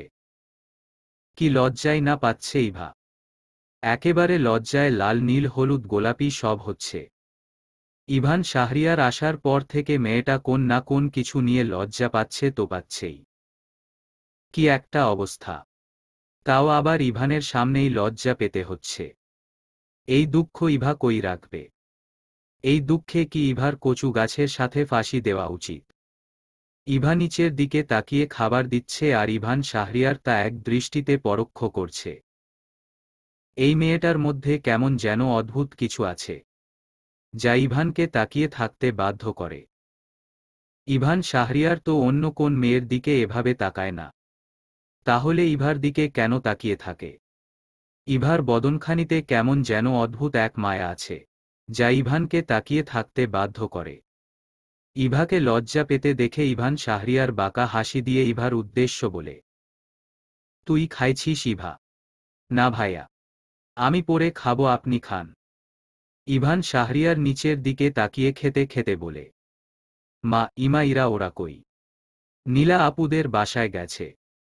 কি যেন গুরুত্বপূর্ণ কাজে। ওহ, আব্বু খাইছে? জি ভাইয়া, খাইছে। তাহলে তুই খাইলি না কেন? না খেয়ে খেয়ে শরীরে রোগ বাজাইতে চাস নাকি? ফাজিল মেয়ে, ভিতুর ডিম কোথাকার! খেতে বসো। পরে তুই কি খাবি তা আমার বেশ ভালো করে জানা আছে। ইডিয়েট! ইভা মিনমিন স্বরে নিচের দিকে তাকিয়ে কাপা কণ্ঠে বলে, ভাইয়া আমি পরে সত্যি খাবো। এই আমি তোর কোন কথা শুনতে চাই নাই। ভালয় ভালয় খেতে বসো ফাজিল মেয়ে। 1 মিনিটের মধ্যে টেবিলে খেতে বসবি, না হলে তোর খবর আছে। ইভা ভয়ে ভয়ে দাঁড়িয়ে থেকে ওড়নায় নিজের হাতে পেঁচাচ্ছে আবার খুলছে। তা দেখে ইভান শাহরিয়ার ইভার দিকে একবার পূর্ণ দৃষ্টিতে তাকিয়ে বলে, আর কিন্তু 3 সেকেন্ড বাকি আছে। তারপর দেখবি এই ইভান শাহরিয়ার কি জিনিস। ইভান কথাটা বলায় ইভা চমকে ওর দিকে তাকায়। তারপর আস্তে করে খাবার টেবিলে বসে খাবার নিয়ে নাড়াচাড়া শুরু করে। তা দেখে ইভান আবারও ধমকের স্বরে বলে, এই তুই খাচ্ছিস না কেন? ইভানের ধমকে ইভা কেঁপে ওঠে। তারপর মাথার ঘোমটা আরেকটু টেনে অল্প অল্প করে খেতে থাকে। বিকেলের সৌন্দর্যে ভরা মাধুর্য। কি সুন্দর সেই প্রকৃতি! ইভা নিজের বেলকনির রেলিং ধরে দাঁড়িয়ে সেগুলো দেখছে। ওর মনটা খুব খারাপ। বাড়িতে কেউ নাই। মেয়েটাকে আয়ানা যতই মারে, তাও তো পরিবারের সাথে থাকতে পারে। ওর নিজের হাত পা আছে, চাইলেই তো ও নিজের পায়ে দাঁড়িয়ে কিছু করে সবাইকে দেখিয়ে দিতে পারে। কিন্তু সব পেলেও তো এমন একটা পরিবার পাবে না। ইভার বাবা মা মারা যাওয়ার পরে চাচা চাচিকেই নিজের মা বাবা ভেবে আসছে। আর ইমা ইরাকে নিজের আপন বোন। তাদের ছেড়ে কি সে চাইলেও একা থাকতে পারবে? আর সবচেয়ে বড় কথা হলো এই সমাজ একা একটা মেয়েকে মানতে চায় না। হয় তারা মেয়েটার নামে বদনাম রটাবে, আর না হয় কিছু মানুষ নামের পশুগুলো তাকে আর পৃথিবীতে বেঁচে থাকতে দিবে না।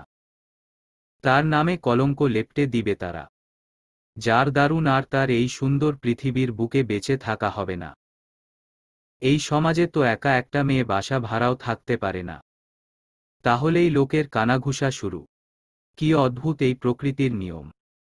তবে আল্লাহর দেওয়া ইসলাম অনুযায়ী জীবন ব্যবস্থাই সঠিক। এখন তো তাও ইভার মাথার উপর ছায়া দেওয়ার জন্য চাচা নামক ব্যক্তি আছে। আর আমাদের নবী হজরত মুহাম্মদ সাল্লাল্লাহু আলাইহি ওয়াসাল্লাম বলেছেন, চাচা বাপের মতো। তাই ইভার মাথার উপর অন্তত একটা বর্ষার স্থান আছে। আর আতিফ শাহরিয়ার ইভাকে তো অনেক স্নেহ করে, নিজের মেয়ের মতো ভালোবাসে। শুধু আয়ানার জন্য তিনি কিছু প্রকাশ করে না। তিনি চায় না সংসারে কোন গণ্ডগোল বাঁধুক। তবে এমন পুরুষকে কাপুরুষী বলাই শ্রেয়, যে কিনা ন্যায়কে ন্যায় এবং অন্যায়কে অন্যায় হিসেবে দেখে প্রতিবাদ করবে না। সে কাপুরুষ ছাড়া আর কি? তবে লোকটারও তো হাত পা বাঁধা। তিনি সংসারে কোন অশান্তি চান না। ইভার মা বাবা যখন মারা যায় তখন প্রথম আয়ানা ইভাকে কিছু বললে তিনি প্রতিবাদ করত, যার দারুণ আয়ানা সংসারে অনেক অশান্তি শুরু করে দিত। আর ইভারকে আরও বেশি মারত। তাই মেয়েটার দিকে তাকিয়েই তিনি চুপ থাকে। আর আতিফ শাহরিয়ারের হাসি তো যখন ইভানের 2 বছর চলে তখন থেকেই মিলিয়ে গেছে। হঠাৎ এক ঝড়ের তাণ্ডবের মতো সাজানো সংসারটা কেমন এলোমেলো হয়ে গেছে। লোকটা সেই তখন থেকেই চুপচাপ একঘেয়ে হয়ে গেছে। আবার যখন ইভার বাবা মা মারা যায় তখন থেকে তিনি আরও ভেঙে পড়ে। তারপর থেকে আরও গম্ভীর হয়ে যায়। ইভান শাহরিয়ারও তার বাবার মতো নিজের মধ্যে গম্ভীরতা বজায় রাখে। আতিফ শাহরিয়ার মন ভালো করার জন্য বেশিরভাগ সময় অফিস থেকে এসে অবসরে বই পড়ে কাটায়।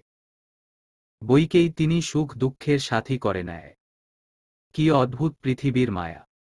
ইভা বেকনিতে দাঁড়িয়ে দূর আকাশের পানে তাকিয়ে আছে। কিছুক্ষণ আগেও চারদিকে কি সুন্দর আলোর রশ্মির ছড়াছড়ি ছিল। হঠাৎ আকাশে কেমন মেঘ মেঘ জমেছে। মনে হচ্ছে যেন আকাশ ফেটে মুষলধারে বৃষ্টি পারবে। সেদিকে তাকিয়ে ইভা মনে মনে ভাবে, ওর মতো হয়তো আকাশটারও অনেক কষ্ট আছে। তাই তো এভাবে পৃথিবীটাকে মেঘাচ্ছন্ন করে দিছে। তারপর আবার ইভা ভাবে, আকাশের কি কখনো মন খারাপ হয়? আর তখনই শহর জুড়ে মুষলধারে বৃষ্টি নামে। আর কিছু বৃষ্টির ছিটে এসে ইভার শরীরে জড়ানো জামাকাপড়ে পড়ে। তার দিকে একবার তাকিয়ে মেয়েটা বেলকনির রেলিংয়ের ফাঁক দিয়ে নিজের ডান হাতটা বাড়িয়ে দেয়। সাথে সাথে শরীরে অদ্ভুত শিহরণ আর কেমন অন্য রকম ভালো লাগায় ছেয়ে যায়। সাথে সাথে মন খারাপগুলো হাওয়ায় ভেসে যায়। কেমন যেন মনটা চনমনে হয়ে ওঠে। ইভা ওর বেলকনি থেকে বাড়ির মধ্যের ফুল গাছগুলোর দিকে তাকায়। সেভাবেই কতক্ষণ তাকিয়ে থাকে।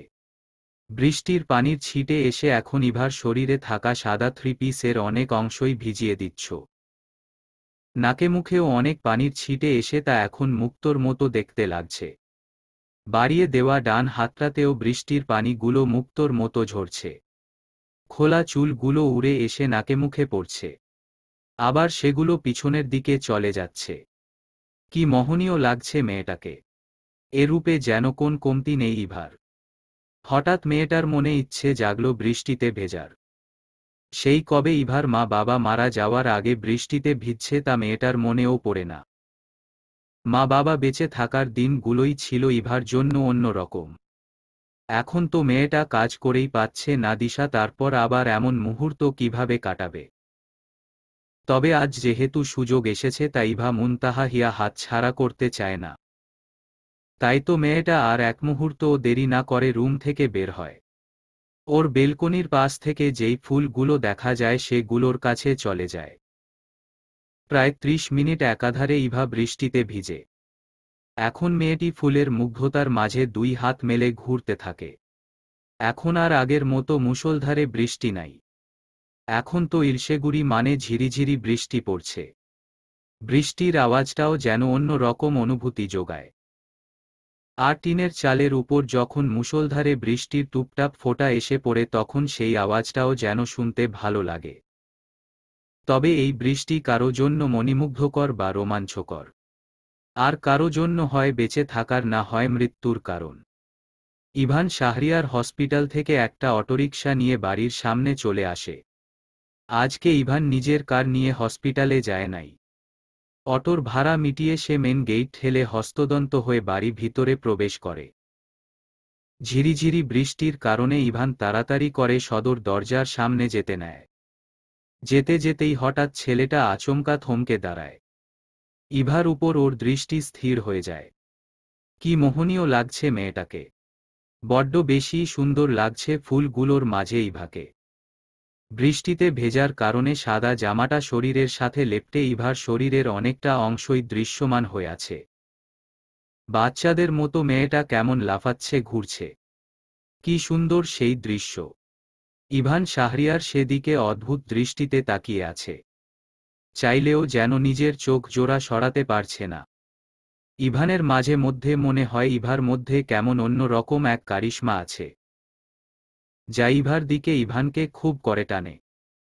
ইভান এগুলো ভাবার মাঝেই ওর চোখে এক ফোঁটা বৃষ্টির ছিটে এসে পড়ে, যার দারুণ ইভান শাহরিয়ারের হুঁশ আসে। তাই ইভান নিজেকে ধাতস্থ করে ইভার থেকে নিজের চোখ জোড়া সরিয়ে নেয়। তারপর বিড়বিড় করে বলে, এই মেয়ে এভাবে বৃষ্টিতে ভিজছে কেন? জ্বর বাঁধানোর ধান্দা নাকি? এগুলো ভেবে নিজের দিকে তাকায় ইভান শাহরিয়ার। তারপর দেখে এতক্ষণ দাঁড়িয়ে থাকার ফলে ইভানের অনেক অংশ ভিজে গেছে। তাই আর এক মুহূর্ত সেখানে না দাঁড়িয়ে হনহনিয়ে বাড়ির মধ্যে প্রবেশ করে। উদ্দেশ্য সে নিজের রুমের বেকনিতে গিয়ে ইভাকে ধমকে বৃষ্টিতে ভিজানো ছুটাবে।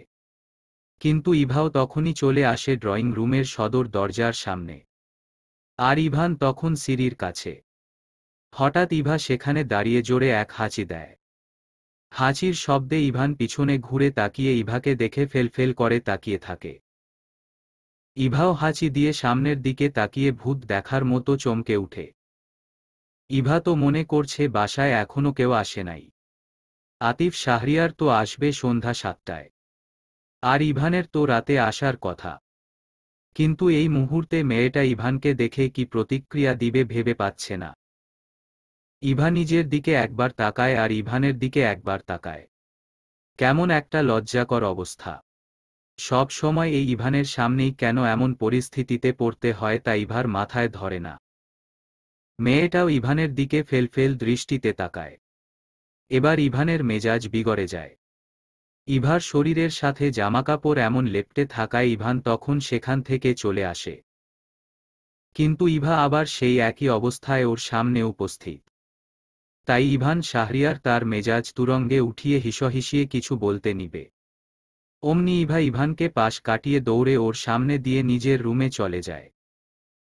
তারপর জামা নিয়ে ওয়াশরুমে গিয়ে দরজা আটকে দেয়। ইভান শাহরিয়ার ইভাকে এভাবে যেতে দেখে সেদিকে ভ্রুকুঞ্চন কুঁচকে তাকায়। তারপর নিজের রুমের দিকে পা বাড়ায়। ইভান শাহরিয়ার নিজের কক্ষে পৌঁছে নিজেকে একবার পরোক্ষ করে নেয়। তারপর শাওয়ার নিতে যায়। কিছুক্ষণ আগে মাগরিব আজান দিছে। ইভা নামাজ আদায় করে কিছুক্ষণ দোয়া দুরুদ পাঠ করে নিচে নামে। উদ্দেশ্য কিচেন গিয়ে ইভান শাহরিয়ারের জন্য কফি বানানো। ইভান মসজিদে গেছে নামাজ আদায় করতে। তবে বাসায় ফিরলেই তার কফি লাগবে। তাই ইভা কিচেনে যাওয়ার জন্য অগ্রসর হচ্ছে। এমন সময় ইভান শাহরিয়ার আর আতিফ শাহরিয়ার বাড়ির সদর দরজা দিয়ে ভিতরে প্রবেশ করে। ইভা সেদিকে তাকিয়ে খেয়াল করে দুজনের মাথায় টুপি পরা।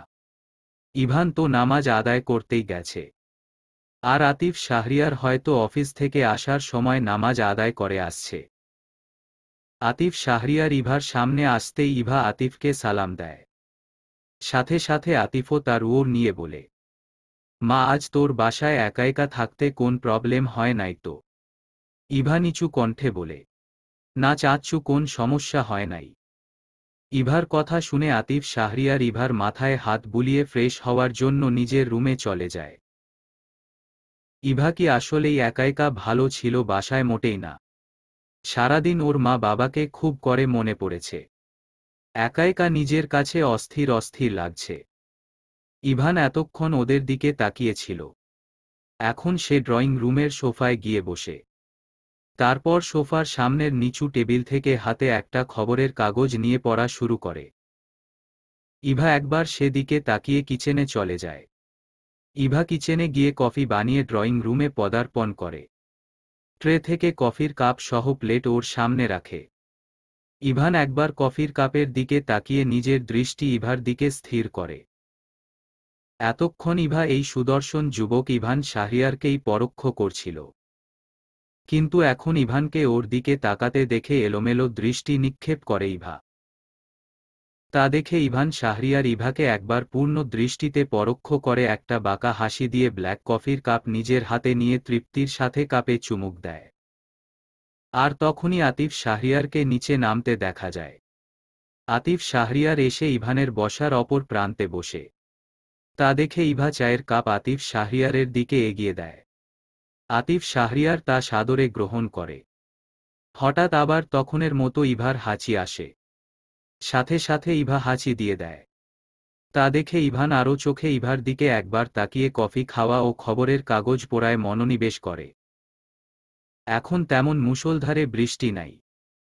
মাঝখানে কিছুক্ষণ বৃষ্টি কমেছে, কিন্তু হঠাৎ এখন আবার বৃষ্টি পড়া শুরু করছে। হঠাৎ ইভার কাশি শুরু হয়ে যায়। বিকেলে একাধারে এতক্ষণ বৃষ্টিতে ভিজার কারণেই হয়তো কাশি পাচ্ছে মেয়েটার।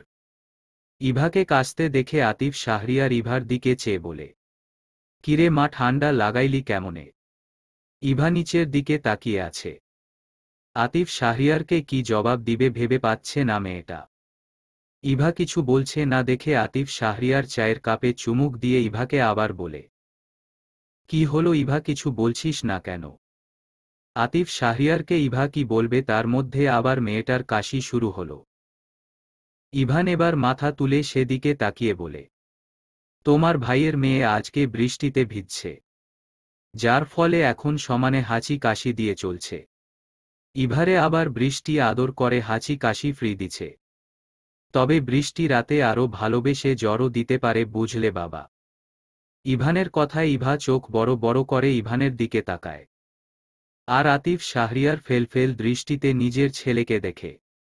তারপর ইভার উদ্দেশ্য বলে, সে কিরে ইভা, এখনকার বৃষ্টিতে ভিজলে মানুষ অসুস্থ হয়ে যায়, তুই জানিস না? স্যারি চাচ্ছু, আমি বুঝতে পারি নাই। এতটুকু বলার মধ্যে ইভা আবারও কাশি দেয়, যার ফলে ইভার কথা শুনে ইভান বিরক্ত হয় বটে।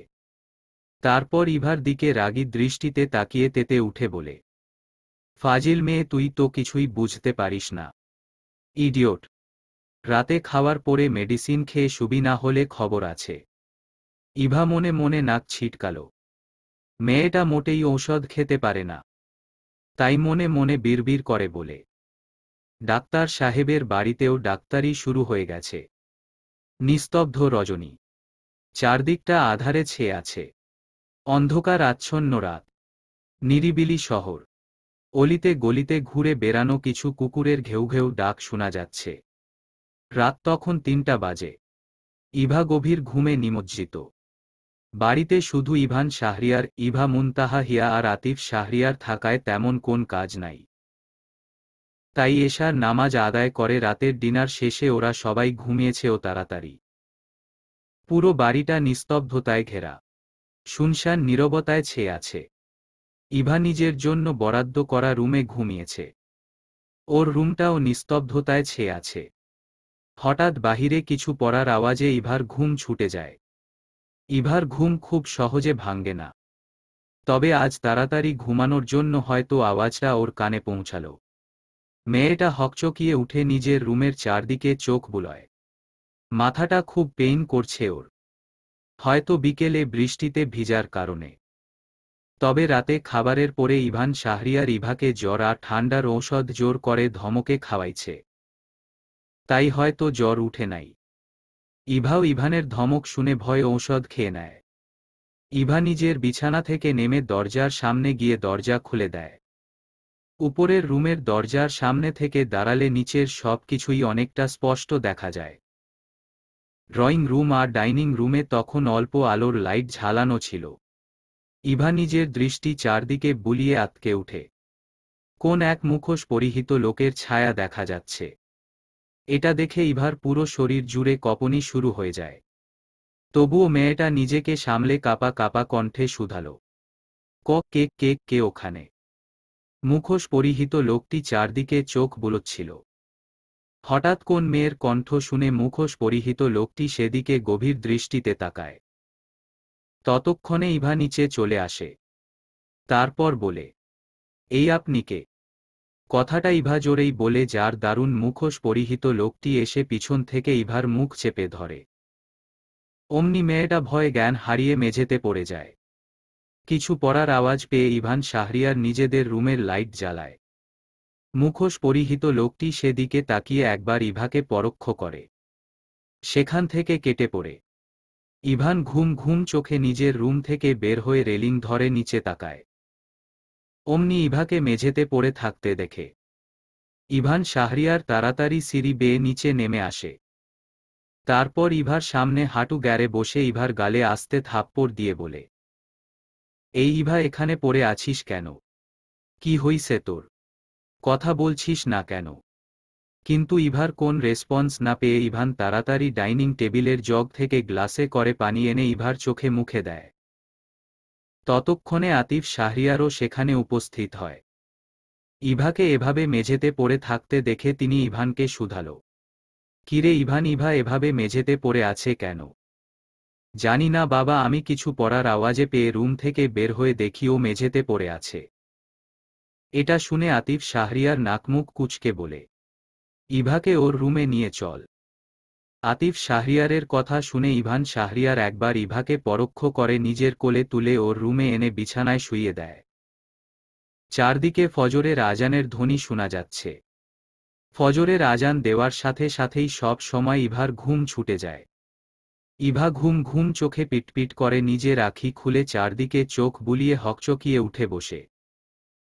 বিছানার পাশে আতিফ শাহরিয়ার আর ইভান শাহরিয়ারকে দেখে অবাক দৃষ্টিতে সেদিকে তাকায়। ইভান ইভার দিকে নিজের দৃষ্টি নিক্ষেপ করে বলে, তাহলে ইভা তোর ঘুম ভাঙল? তা বিছানা ছেড়ে ড্রয়িং রুমের মেঝেতে পড়েছিলি কেন মাঝরাতে? ইভানের এহেন কথায় কাল রাতের সব কথা মনে পড়ে যায় ইভার।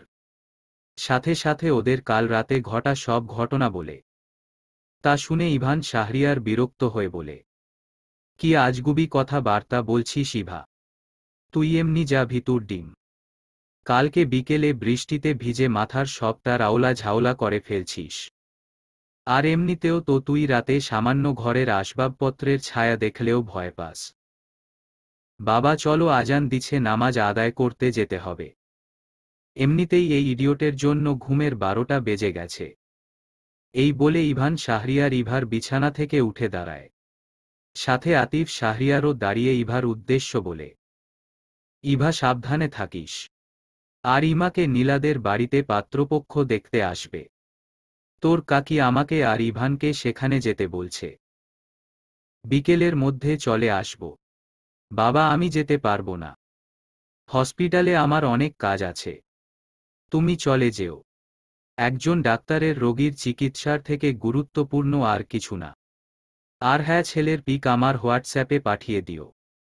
এগুলো বলে ইভান সেখান থেকে চলে যায়। সাথে আতিফ শাহরিয়ারও। ইভা ফেল দৃষ্টিতে ওদের যাওয়ার পানে তাকিয়ে ভাবে, কি হলো এটা ওর কথা কেউ কানেই নিল না। সব ওর মনের ভুল ভেবে উড়িয়ে দিল। হতাশ হলো মেয়েটা। তারপরেই ভাবল ও তো ড্রয়িং রুমে থাকার কথা, তাহলে ওর নিজের রুমে কিভাবে আসলো। তারপর ভাবে নিশ্চয় ইভান শাহরিয়ার নিয়ে আসছে। এই ভেবেই মেয়েটা লজ্জায় লাল নীল হয়ে যায়। ওই দিন ও ইভান শাহরিয়ার ইভাকে কোলে তুলে ইভানের রুমে নিয়ে গেছিল। আর আজকে ওর রুমে। কি এক লজ্জা! এমন ঘটনার জন্য ইভানের সামনে যেতেই লজ্জা করে। কিন্তু এই লজ্জাকর পরিস্থিতিগুলো ইভানের সামনেই হয় কেন তা ইভা বুঝে না। চারদিকে অন্ধকার নেমে আসছে অনেক আগেই। ইভান শাহরিয়ার নিজের সুঠাম বলিষ্ঠ দেহখানা নিয়ে ছাদের উদ্দেশ্য পা বাড়ায়। হয়তো ছাদে গিয়ে দাঁড়ালে ইভানের মনটা ফুরফুরে লাগে। ছাদের দুই পাশের ফুলগুলোও সুন্দর ঘ্রাণ ছড়ায়। তখন মনটা বেশ চনমনে হয়ে ওঠে। ইভান ছাদে গিয়ে নিজের সোজাসুজি সামনের রেলিংয়ের দিকে তাকায়। অমনি ছেলেটার চোখ জোড়া আটকে যায়। ইভা ছাদে থাকা টবের বেলি ফুলের গাছ থেকে একটা বেলি ফুল ওর নাকের সামনে ধরে আছে। সম্ভবত মেয়েটা ফুলের ঘ্রাণ শুকছে। ইভার চুলগুলো ছাড়া। অবাধ্য লম্বা চুলগুলো হাঁটুর কাছাকাছি গড়াগড়ি খাচ্ছে আর দুলছে। হয়তো মাথায় ওড়না দেওয়া ছিল। বাতাসে তা মাথা থেকে নেমে আসছে অনেকটা। সামনের ছোট ছোট চুলগুলো উড়ছে। কি মোহনীয় লাগছে মেয়েটাকে। ইভান তা মুগ্ধ চোখে তাকিয়ে দেখছে। ইভানের শরীর জুড়ে কেমন অদ্ভুত শিহরণ ভয় গেল। তারপর হঠাৎ ইভানের মনে মনে বলে, ইভা তো একা একা রাতে ছাদে ভয় পায়। তাহলে এই মেয়ে এখানে কি করে? আমি তো হসপিটাল থেকে এসে মনে করছি এই মেয়ে রুমে আছে। ভাইয়া তুমি কখন আসলে? ইভানের এগুলো ভাবনার মাঝেই একটা মেয়েলি কণ্ঠস্বর ভেসে আসে। যার দারুণ ইভান শাহরিয়ার নিজের পাশে তাকায় আর ইরাকে দেখতে পায়। ওর হাতে ৬-৭টার মতো কাঠগোলাপ ছিল। সেদিকে তাকিয়ে ইভান বলে, আমি একটু আগেই হসপিটাল থেকে এসে ফ্রেশ হয়ে ছাদে আসছি। তুই কখন আসলি? শুনলাম মা আজকে আসবে না। কাল সকালে নাকি আসবে। আর বাবা তো দুপুরে আসছে, আমাকে কল দিয়ে বলল। আমি বিকেলে একাই চলে আসছি। ওহ আচ্ছা, থাক তাহলে তোরা, আমি নিচে গেলাম। এই বলে ইভান শাহরিয়ার ইভা মুনতাহা হিয়ার দিকে এক পলক তাকিয়ে সেখান থেকে প্রস্থান করে। ইরা ইভান শাহরিয়ারের যাওয়ার পানে তাকিয়ে ইভার কাছে চলে যায়। আসলে ইরা আর ইভা মাগরিবের নামাজ আদায় করে তার কিছুক্ষণ পরেই ছাদে আসছে। তারপর ইরা ইভাকে বেলি ফুলের কাছে রেখে সে ছাদের অপর প্রান্তে কাঠগোলাপ আনতে যায়। উদ্দেশ্য কাঠগোলাপ এনে ইভার চুলের মধ্যে গেঁথে দিবে। কিছুক্ষণ আগেই এশার আজান দিছে। ইভা আর ইরা একসাথে ইভার রুমে এশার নামাজ আদায় করে। তারপর কিছুক্ষণ কুরআন তিলাওয়াত করে। এখন ইভা আর ইরা তার রুমে বসে কথা বলছে। ইভা ভাবান্তর হয়ে ইরার উদ্দেশ্য বলে, ইরা তুই যে বিকেলে এসে বললি ইমা আপুর বিয়ে ঠিক হয়ে গেছে। তা কবে বিয়ের ডেট ফিক্সড করছে? সামনের মাসের ৯ তারিখ। আজকে তো ২৭ তারিখ। তার মানে আর ১২ দিন বাকি আছে। হুম। তবে একটা কথা কি জানিস ইভা, এতবার আপুকে কোন পাত্রপক্ষ দেখতে আসলে ছেলে যেমন টাক মাথার বা পেটে বুড়ি ওয়াল থাকত। এবার আমার যে দুলাভাই হবে সে কিন্তু খুব স্মার্ট। তবে ইভান ভাইয়ার মতো এত স্মার্ট না। ইরা পুরো কথা খুব উৎসাহের সাথে বলে থামে। তা দেখে ইভা মুনতাহা খিলখিল করে হেসে দেয়। সাথে ইরাও হেসে দেয়। হঠাৎ ইরা হাসি থামিয়ে ইভার দিকে এক দৃষ্টিতে তাকায়। হাসলে মেয়েটাকে বড্ড বেশি সুন্দর লাগে। ইভা আগে সব সময় হাসি খুশি থাকলেও এখন তেমন হাসে না। ওর হাসি তো সেই দিন থেকেই বিদায় নিছে, যেদিন ওর মা বাবা মারা গেছে। এখন মাঝে মধ্যে মন ভালো থাকলে হাসে, আর না হয় সব সময় মুখটা গুমরা করে থাকে। ইভা দেখ তোকে হাসলে কত সুন্দর লাগে। আর তুই কিনা সব সময় মুখটা হুতুম পেঁচার মতো করে রাখিস। আমি কিভাবে আমাকে দেখব? আচ্ছা যাই হোক, এগুলো বাদ দে। আমি তো ভেবে রাখছি তোর জন্য আমার ইভান ভাইয়ার মতো একটা ছেলে দেখব, যে কিনা একেবারে হিরোর মতো হবে। তুই ইভান ভাইয়াকে ভালো করে দেখছিস? ইভা একেবারে হিরোর থেকেও বেশি সুন্দর। ইভা ইরার দিকে তাকিয়ে ইনোসেন্ট ভাব নিয়ে বলে, হিরো না ছাই, আস্ত একটা ভিলেন। রসকসহীন গম্ভীর লোক। ইভার কথা শুনে তার প্রতি ওড়ে ইরা বলে, আমার ভাইয়া মোটেই ভিলেন না। জানিস ইভা, আমি যদি পারতাম তোকেই আমার ভাবি করে ইভান ভাইয়ার জন্য রেখে দিতাম। হঠাৎ ইরার এমন কথায় ইভার পুরো শরীরে ঝাঁকুনি দিয়ে যায়। পুরো শরীর জুড়ে অদ্ভুত শিহরণ ভয় যায়। প্রতিটি কায়া অঙ্গ প্রত্যঙ্গ কেঁপে ওঠে। ইভার মনে হলো এই একটি কথা ইভার হৃদয়ের গভীর থেকে গভীর নাড়িয়ে দিছে। তাই ইভা ইরার দিকে তাকায়। কিন্তু ইরাকে দেখল এক দৃষ্টিতে দরজার দিকে তাকিয়ে আছে। ইভা ওর দৃষ্টি অনুসরণ করে সেদিকে তাকায়। সাথে সাথে ইভা বাকরুদ্ধ হয়ে যায়। ইভান শাহরিয়ার দাঁড়িয়ে ওর রুমের সোজাসুজি রেলিংয়ের সাথে হেলান দিয়ে ইভার রুমের দিকে তাকিয়ে আছে। ইভানকে দেখে ইভা হকচকিয়ে উঠে নিজের দিকে দৃষ্টি নিক্ষেপ করে। ইভার ওড়নাটা গলার দুই পাশে ঝুলানো। ইভা নিজের রুম থেকে বের হলে সব সময় মাথায় ওড়না দিয়ে বের হয়। কিন্তু নিজের রুমে তো আর সব সময় ওড়না দিয়ে থাকা যায় না। কিন্তু এখন ইভানকে দেখে ইভা তাড়াতাড়ি ওড়না মাথায় ঘুমটা দিয়ে পড়ে নেয়। তারপর বেচারি নিচের দিকে তাকিয়ে থাকে। আর ইরা একবার ইভান শাহরিয়ার আর একবার ইভাকে পরোক্ষ করে। মেয়েটা মনে মনে দোয়া দুরুদ পাঠ করে। আর আল্লাহ আল্লাহ জিকির করে। কারণ ইভান শাহরিয়ার যা রাগী এতক্ষণ এখানের সব কথা নিশ্চয় শুনে নিছে। এখন কি হবে কি জানি। না জানি ৩৩৫ ভোল্টের ধমক খেতে হয় ওদের। ইভা আর ইরা দুজনেই খুব ভীতু মুখ করে বসে আছে। ইরা তো তাও ইভান শাহরিয়ারের দিকে তাকাচ্ছে। কিন্তু ইভা সে তো মাথায় তুলছে না। ভাবনাটা এমন যেন ইভা মাথা তুলে তাকালে সবকিছু অশুদ্ধ হয়ে যাবে। মনে হচ্ছে ইভা পণ করেছে সে আজ ইভানের দিকে ফিরেও তাকাবে না। মেয়েটা ভীতু মুখশ্রী নিয়ে নিচের দিকে তাকিয়ে আছে। যেন দরজার দিকে তাকালেই মেয়েটাকে কড়া শাস্তি পেতে হবে। ইভান শাহরিয়ার এতক্ষণ ইভার মুখশ্রীর দিকে তাকিয়েছিল। এখন ইরার দিকে একবার পরোক্ষ করে আবার ইভার দিকে তাকায়। ইভার এমন ভীতু মুখশ্রী দেখে ছেলেটা হাসবে নাকি কাঁদবে ভেবে পাচ্ছে না। তাই ইরার উদ্দেশ্য বলে, সাউন্ড করিস না, আমি রুমে কাজ করছি। এই বলে ইভান শাহরিয়ার সেখান থেকে প্রস্থান করে নিজের রুমে চলে যায়। ইভান শাহরিয়ারের ইভার রুমের সামনে আসার কারণ হল, ইভান নিজের রুমে কিছু কাজ করছিল। কিন্তু ওদের হাসাহাসির কারণে ইভান প্রচণ্ড বিরক্ত হয়। সাথে কাজেও ডিস্টার্ব হয়। তাই ওদের থামতে বলবে বলে আসছিল। কিন্তু ইভার রুমের সামনে এসে ইভার দিকে তাকিয়ে ইভার উপর দৃষ্টি যায়। ইভার ওড়না দুই কাঁধে ঝুলানো ছিল, যার দারুণ ইভার বুকের তিলটা স্পষ্ট দেখা যাচ্ছিল। আর সাথে সাথে ইভানের শরীরে অদ্ভুত শিহরণ ভয় যায়। ইভান শাহরিয়ার সেদিকে তাকিয়ে নিজের দৃষ্টি নত করে নেয়। তারপর আবার ওদের দিকে তাকাতে নিলে ইরাকে ওর দিকে তাকিয়ে থাকতে দেখে। প্রকৃতি জুড়ে ভোরের আলো ফুটেছে। চারদিকে সূর্যের উজ্জ্বল আলোর রশ্মির ঝলকানিতে মুখরিত হয়েছে রাতের অন্ধকারে নিমজ্জিত ধরণী। বেলকনি বেদ করে সূর্যের ঝিকিমিকি আলোর রশ্মি চোখে মুখে পড়তেই ইভা মুনতাহা হিয়া হকচকিয়ে উঠে বসে। ফজরের নামাজের সময় মেয়েটার সব সময় ঘুম ছুটে যায়। আজও তার ব্যতিক্রম হল না।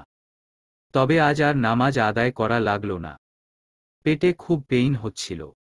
সম্ভবত ব্যথাটা পিরিয়ডের হবে। তাই সে নিজের ওয়াশরুমে গিয়ে ফ্রেশ হয়ে এসে খাবারের পানির বোতামটা নিয়ে কিচেনে চলে যায়। তারপর পানি হালকা কুসুম গরম করে বোতলে ভরে নেয়। ইভার রুমে হট ওয়াটারের ব্যাগ নাই। আগে অবশ্য ছিল, কিন্তু ইমার হট ওয়াটারের ব্যাগটা নষ্ট হওয়ার পরে ইভাটা সে ব্যবহার করছিল, সেইটাও নষ্ট হয়ে যায়। তারপর ইমা একটা কিনে নেয়। কিন্তু ইভাকে আর কেউ কিনে দেয় নাই। ওদের থেকে ২-৩ বার যখন চেয়েও পায় নাই, তখন সে এই বোতলে করে গরম পানি দিয়েই নিজের পেটের আর কোমরের ব্যথা নিরাময়ের চেষ্টা করে। গরম পানি বোতলে করে পেটের উপর দিয়ে একটু শুয়েছিল মেয়েটা। কখন যে আরামে ঘুমগুলো এসে ওর চোখ হানা দিয়েছে তা সে টেরই পায় নাই। আজকে আবার ইভান শাহরিয়ারের মা আরিমার আসার কথা। বাড়ির সব কাজ করা না দেখলে ইভানের মা আয়ানা হুলুস্থুল বাঁধিয়ে ছাড়বে। এগুলো ভেবেই মেয়েটার শরীরে কাঁপুনি দিয়ে যায়। তাই ইভা তার রুমের দেওয়ালে টানানো ছোট্ট দেওয়াল ঘড়ির দিকে চোখ বুলায়। এই ঘড়িটা ইভার রুমের জন্য কিনে দিচ্ছে। ইভার যেহেতু ফোন নাই তাই ইভা আয়ানাকে ওর রুমের জন্য একটা দেওয়াল ঘড়ি কিনে দিতে বলে। কিন্তু আয়ানা তো কিনে দিলই না, তার উপর আবার ইভাকে অনেক খারাপ ভাষায় বকা দিল এবং অনেক অনেক কথা শুনিয়ে দিল। এগুলো শুনে ইভাকে একটা দেওয়াল ঘড়ি কিনে দেয়। ইভাকে খুব বেশি ভালোবাসে, যেমন বান্ধবী হিসেবে তেমনি বোন হিসেবে। তো মনে মনে ইভাকে তার ইভান ভাইয়ের বউ হিসেবে পেতে চায়। কিন্তু তার মনের এই বাসনা কি কোনো দিন পূর্ণ হবে? আয়ানাকে এই কথা বললে তো সে বাড়িতে বিশাল ঝামেলা বাঁধিয়ে ছাড়বে। যেই মা ইভাকেও বাড়ি থেকে বের করে দিবে, সাথে ইরাকে। ইভা ঘড়ির কাঁটার দিকে তাকিয়ে হকচকিয়ে উঠে। 10:30 বাজতে চলল। আয়ানা নিশ্চয় আসলে ডাকাডাকি করত। তার মানে এখনো আসে নাই। ইভা বেশ বিরক্ত হল, 10:30 বেজে গেছে কিন্তু কেউ ওরে ডাকে নাই। ইরাও তো বাসায়, সেও একবার ডাকল না। ইভান আর তার চাঁচু তাহলে কি খেয়ে বাহিরে গেছে? এমন সব সাতপাঁচ ভেবে ইভা মুনতাহা তাড়াতাড়ি বিছানা থেকে নামতে নেয়, অমনি পেটে ব্যথার অনুভূতি হয়। আর তখনই কেউ একজন ওর রুমে পদার্পণ করে, ইভার কাছে গিয়ে চুলের মুঠি ধরে টেনে বিছানা থেকে নিচে নামিয়ে ধাক্কা দিয়ে মেঝেতে ফেলে দেয়। পেটের ব্যথা সাথে মুখ থুবড়ে পড়ে যাওয়ায় দাঁতের সাথে নিজের মসৃণ ঠোঁটগুলো কেটে রক্ত বের হয়ে যায়। যার দারুণ ইভার ডাগর ডাগর আখিদ্বয়ে বিন্দু বিন্দু অশ্রু টলটল করছিল। মেয়েটা হঠাৎ এমন আক্রমণে আহাম্মক বনে গেল। তবুও নিজেকে সামলে সামনে তাকিয়ে দেখে আয়ানা। ইভা ফেলফেল করে সেদিকে তাকায়। আয়ানা ইভার উদ্দেশ্য চেঁচিয়ে বলে, কিরে, বাসায় বসে বসে শুধু গিলেছিস আর ঘুমিয়েছিস? অন্য ধ্বংস ছাড়া তো তোর কোন কাজ নাই? বাসায় কত কত কাজ চোখে পড়ছে না? সকালে তো মনে হয় কিছু রান্নাও করিস নাই। বাড়ির দুজন পুরুষই না খেয়ে নিজেদের কাজে চলে গেছে, সেদিকে খেয়াল আছে তোর? আমি যাওয়ার পরে প্রতিদিন এমন করছিস, তাই না? তোকে দিয়ে কিচ্ছু হবে না। অপয়া অলক্ষী মেয়ে, ঘাড়ের উপর বসে বসে খাচ্ছিস পড়ছিস, লজ্জা করে না? দুপুর পেরিয়ে বিকালের গড়িয়েছে। সকাল থেকে ইভা অনেক অনেক কাজ করে, মায়ে একটু রেস্টের সময় পেল। দুপুরে সবাই খাবারের পরে সব কিছু গুছিয়ে রাখতে রাখতে বিকেল হয়ে গেছে। বড্ড ক্লান্ত লাগছে মেয়েটার। তাই ইভা নিজের রুমে গিয়ে একটু বিশ্রাম নেওয়ার জন্য নিজের রুমের দিকে পা বাড়ায়। আর তখনই সদর দরজার বাহির থেকে কলিং বেল বেজে ওঠে। তাই ইভা নিজের রুমের দিকে না গিয়ে দরজা খুলে দেয়। দরজা খুলতেই সামনে সোনালীকে দেখে ইভা চমকে যায়।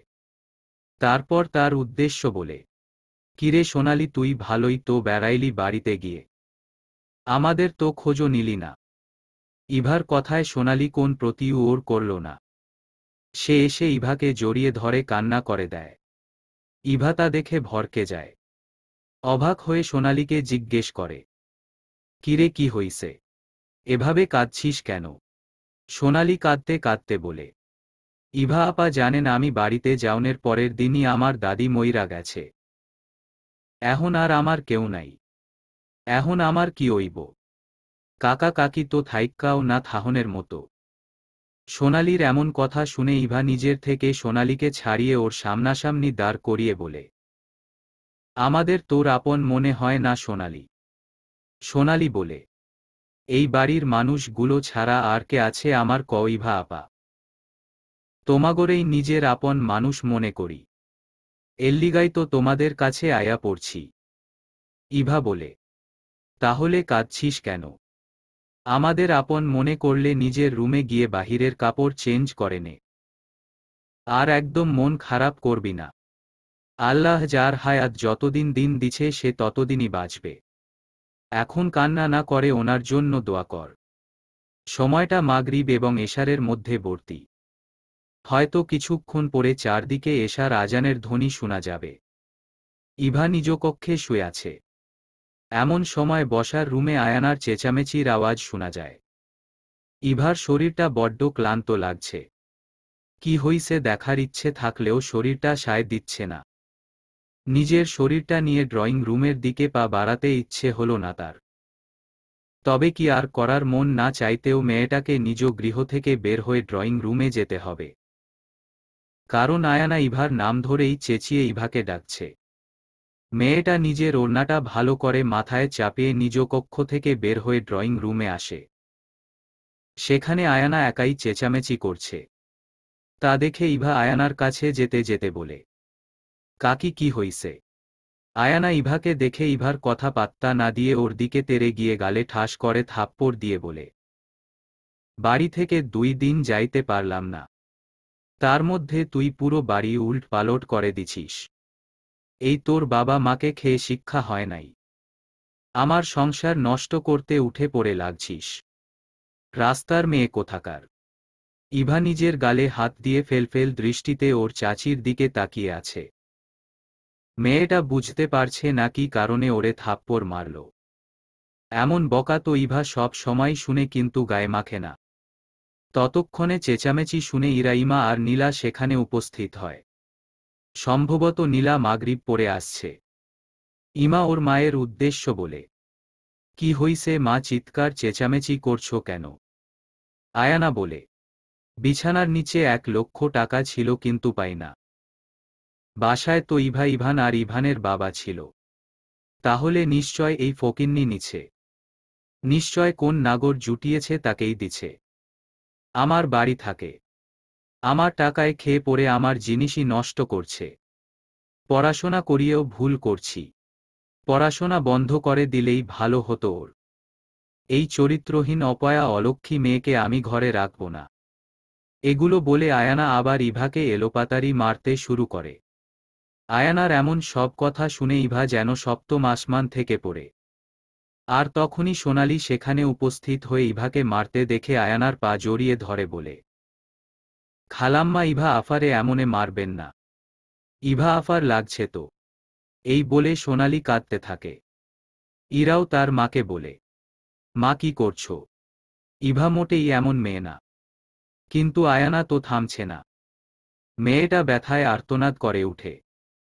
সকালে ইভার মসৃণ ঠোঁটগুলো কেটে রক্ত বের হওয়া স্থান থেকে আবার গলগল করে রক্ত বের হচ্ছে। এমন সময় ইভান শাহরিয়ার বাড়ির সদর দরজা দিয়ে বসার রুমে প্রবেশ করে। দরজা চাপানো ছিল তাই আর কলিং বেল বাজাতে হল না। ড্রয়িং রুমে এমন অবস্থা দেখে ইভান সেদিকে তাকায়। তারপর গম্ভীর মুখশ্রী করে ওর মায়ের কাছে গিয়ে আয়ানার হাত ধরে ইভাকে আয়ানার থেকে ছাড়িয়ে সোফায় বসায়। তারপর আয়ানার উদ্দেশ্য বলে, মা কি হইছে, এভাবে ইভাকে মারছো কেন? আয়ানা তেতে উঠে বলে, এই হারামি চোর। মা বাবা শিক্ষা দিয়ে যেতে পারে নাই তাই 1,00,000 টাকা চুরি করছে। আয়ানার কথা শুনে ইভান শাহরিয়ার অবাক হয়ে ইভার মুখের পানে তাকায়। মেয়েটা মেঝেতে বসে আছে। ফর্সা মসৃণ ঠোঁটগুলো কাঁপছে মেয়েটার। অসহায় দৃষ্টিতে আয়ানা আর ইভানের দিকে তাকিয়ে আছে। দেখে মনে হচ্ছে মেয়েটা খুব ক্লান্ত।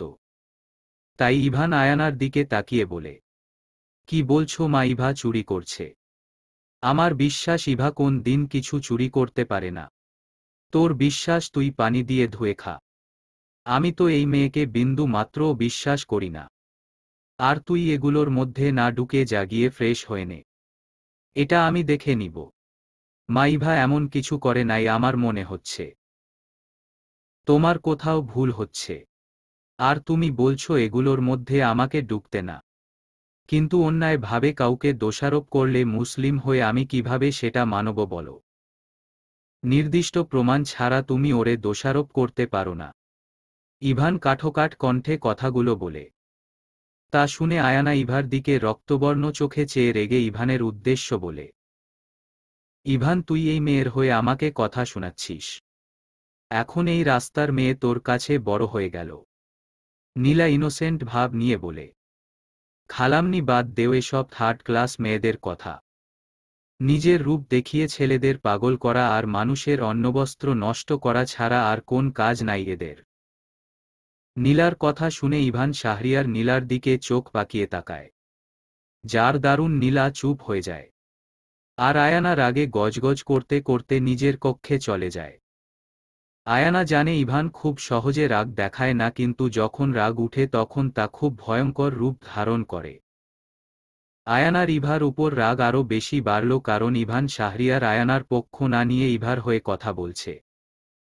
ইভা শুয়ে আছে নিজ কক্ষে। তার পাশে দাঁড়িয়ে আছে ইভান শাহরিয়ার আর ইরা, সোনালি ইভার মাথার কাছে বসে আছে। ইভানের বাবা আতিফ শাহরিয়ার এসে ইভাকে দেখে গেছে। তখন আয়ানা নিজের রুমে যাওয়ার পরে ইভান শাহরিয়ার ইভার দিকে তাকিয়ে দেখে মেয়েটা সেন্সলেস হয়ে মেঝেতে পড়ে আছে। তাই ইভান ইভার সামনে গিয়ে হাঁটু গ্যারে বসে ইভাকে পাজা কোলে তুলে ইভার রুমে নিয়ে আসে। ইভানের পিছু পিছু ইরা আর সোনালিও আসে। কিন্তু ইভাকে ইভান কোলে তুলে নেওয়ায় নীলা রাগে ফুঁসতে ফুঁসতে নিজের হাত মুষ্টিবদ্ধ করে নেয়। আর রক্তবর্ণ চোখে সেদিকে তাকিয়ে থাকে। সাথে ইভার উপরও আগের থেকে দ্বিগুণ রাগ জন্মায়। ইভান ইভাকে ইভার রুমে এনে বিছানায় শুইয়ে দেয়। তারপর ইভার দিকে কিছুক্ষণ তাকিয়ে থাকে। ইভার মসৃণ ঠোঁটের দিকে তাকিয়ে ইভানের চোখ জোড়া আটকে যায়। ওর সাহস হয় না ইভার কাটা ঠোঁট পরিষ্কার করে ড্রেসিং করার। হসপিটালে কত বড় বড় রোগের রুগীকে ইভান চিকিৎসা করে, কত মেয়েকে ইভান চিকিৎসা করে, কিন্তু এমন অনুভূতি হয় না। তবে ইভাকে দেখে ইভানের এমন মনে হচ্ছে কেন সে বুঝতে পারছে না। কেমন অদ্ভুত শিহরণ হৃদয়ের প্রতিটি কোণায় কোণায় দোল খেয়ে যাচ্ছে। ইভার বুকের তিলটাও দৃশ্যমান হয়ে আছে, যা ইভানকে অবাধ্য পিছুটানের মতো টানছে। তাই ইভান ইভাকে চেক আপ করে প্রয়োজনীয় ঔষধ আনার জন্য উঠে দাঁড়িয়ে ইরাকে বলে ইভার ঠোঁটের কাটা অংশ ড্রেসিং করে দিতে। তারপর সে ঔষধ আনার জন্য বেরিয়ে যায়। ইভান শাহরিয়ার এক দৃষ্টিতে কিছুক্ষণ ইভার পানে তাকিয়ে থাকে। ইভার মুখে কেমন যেন অদ্ভুত এক মায়া আছে, যা ইভানকে অবাধ্য পিছুটানের মতো বারবার পিছু ডাকে। পুরো হৃদয়কম্পন হয়, কায়া অঙ্গ প্রত্যঙ্গ কেঁপে ওঠে। পুরো শরীর জুড়ে অদ্ভুত শিহরণ ভয় যায়। কই অন্য কোন মেয়ের আশেপাশে বা অন্য কোন মেয়ের দিকে তাকালে তো ইভানের এমন হয় না। তাহলে ইভার দিকে তাকালে শরীরে এমন অদ্ভুত শিহরণ ভয় যায় কেন? চলবে গল্প প্রিয় ডাক্তার সাহেব আমার। কলমে নাজমুন নাহার। সূচনা পর্ব।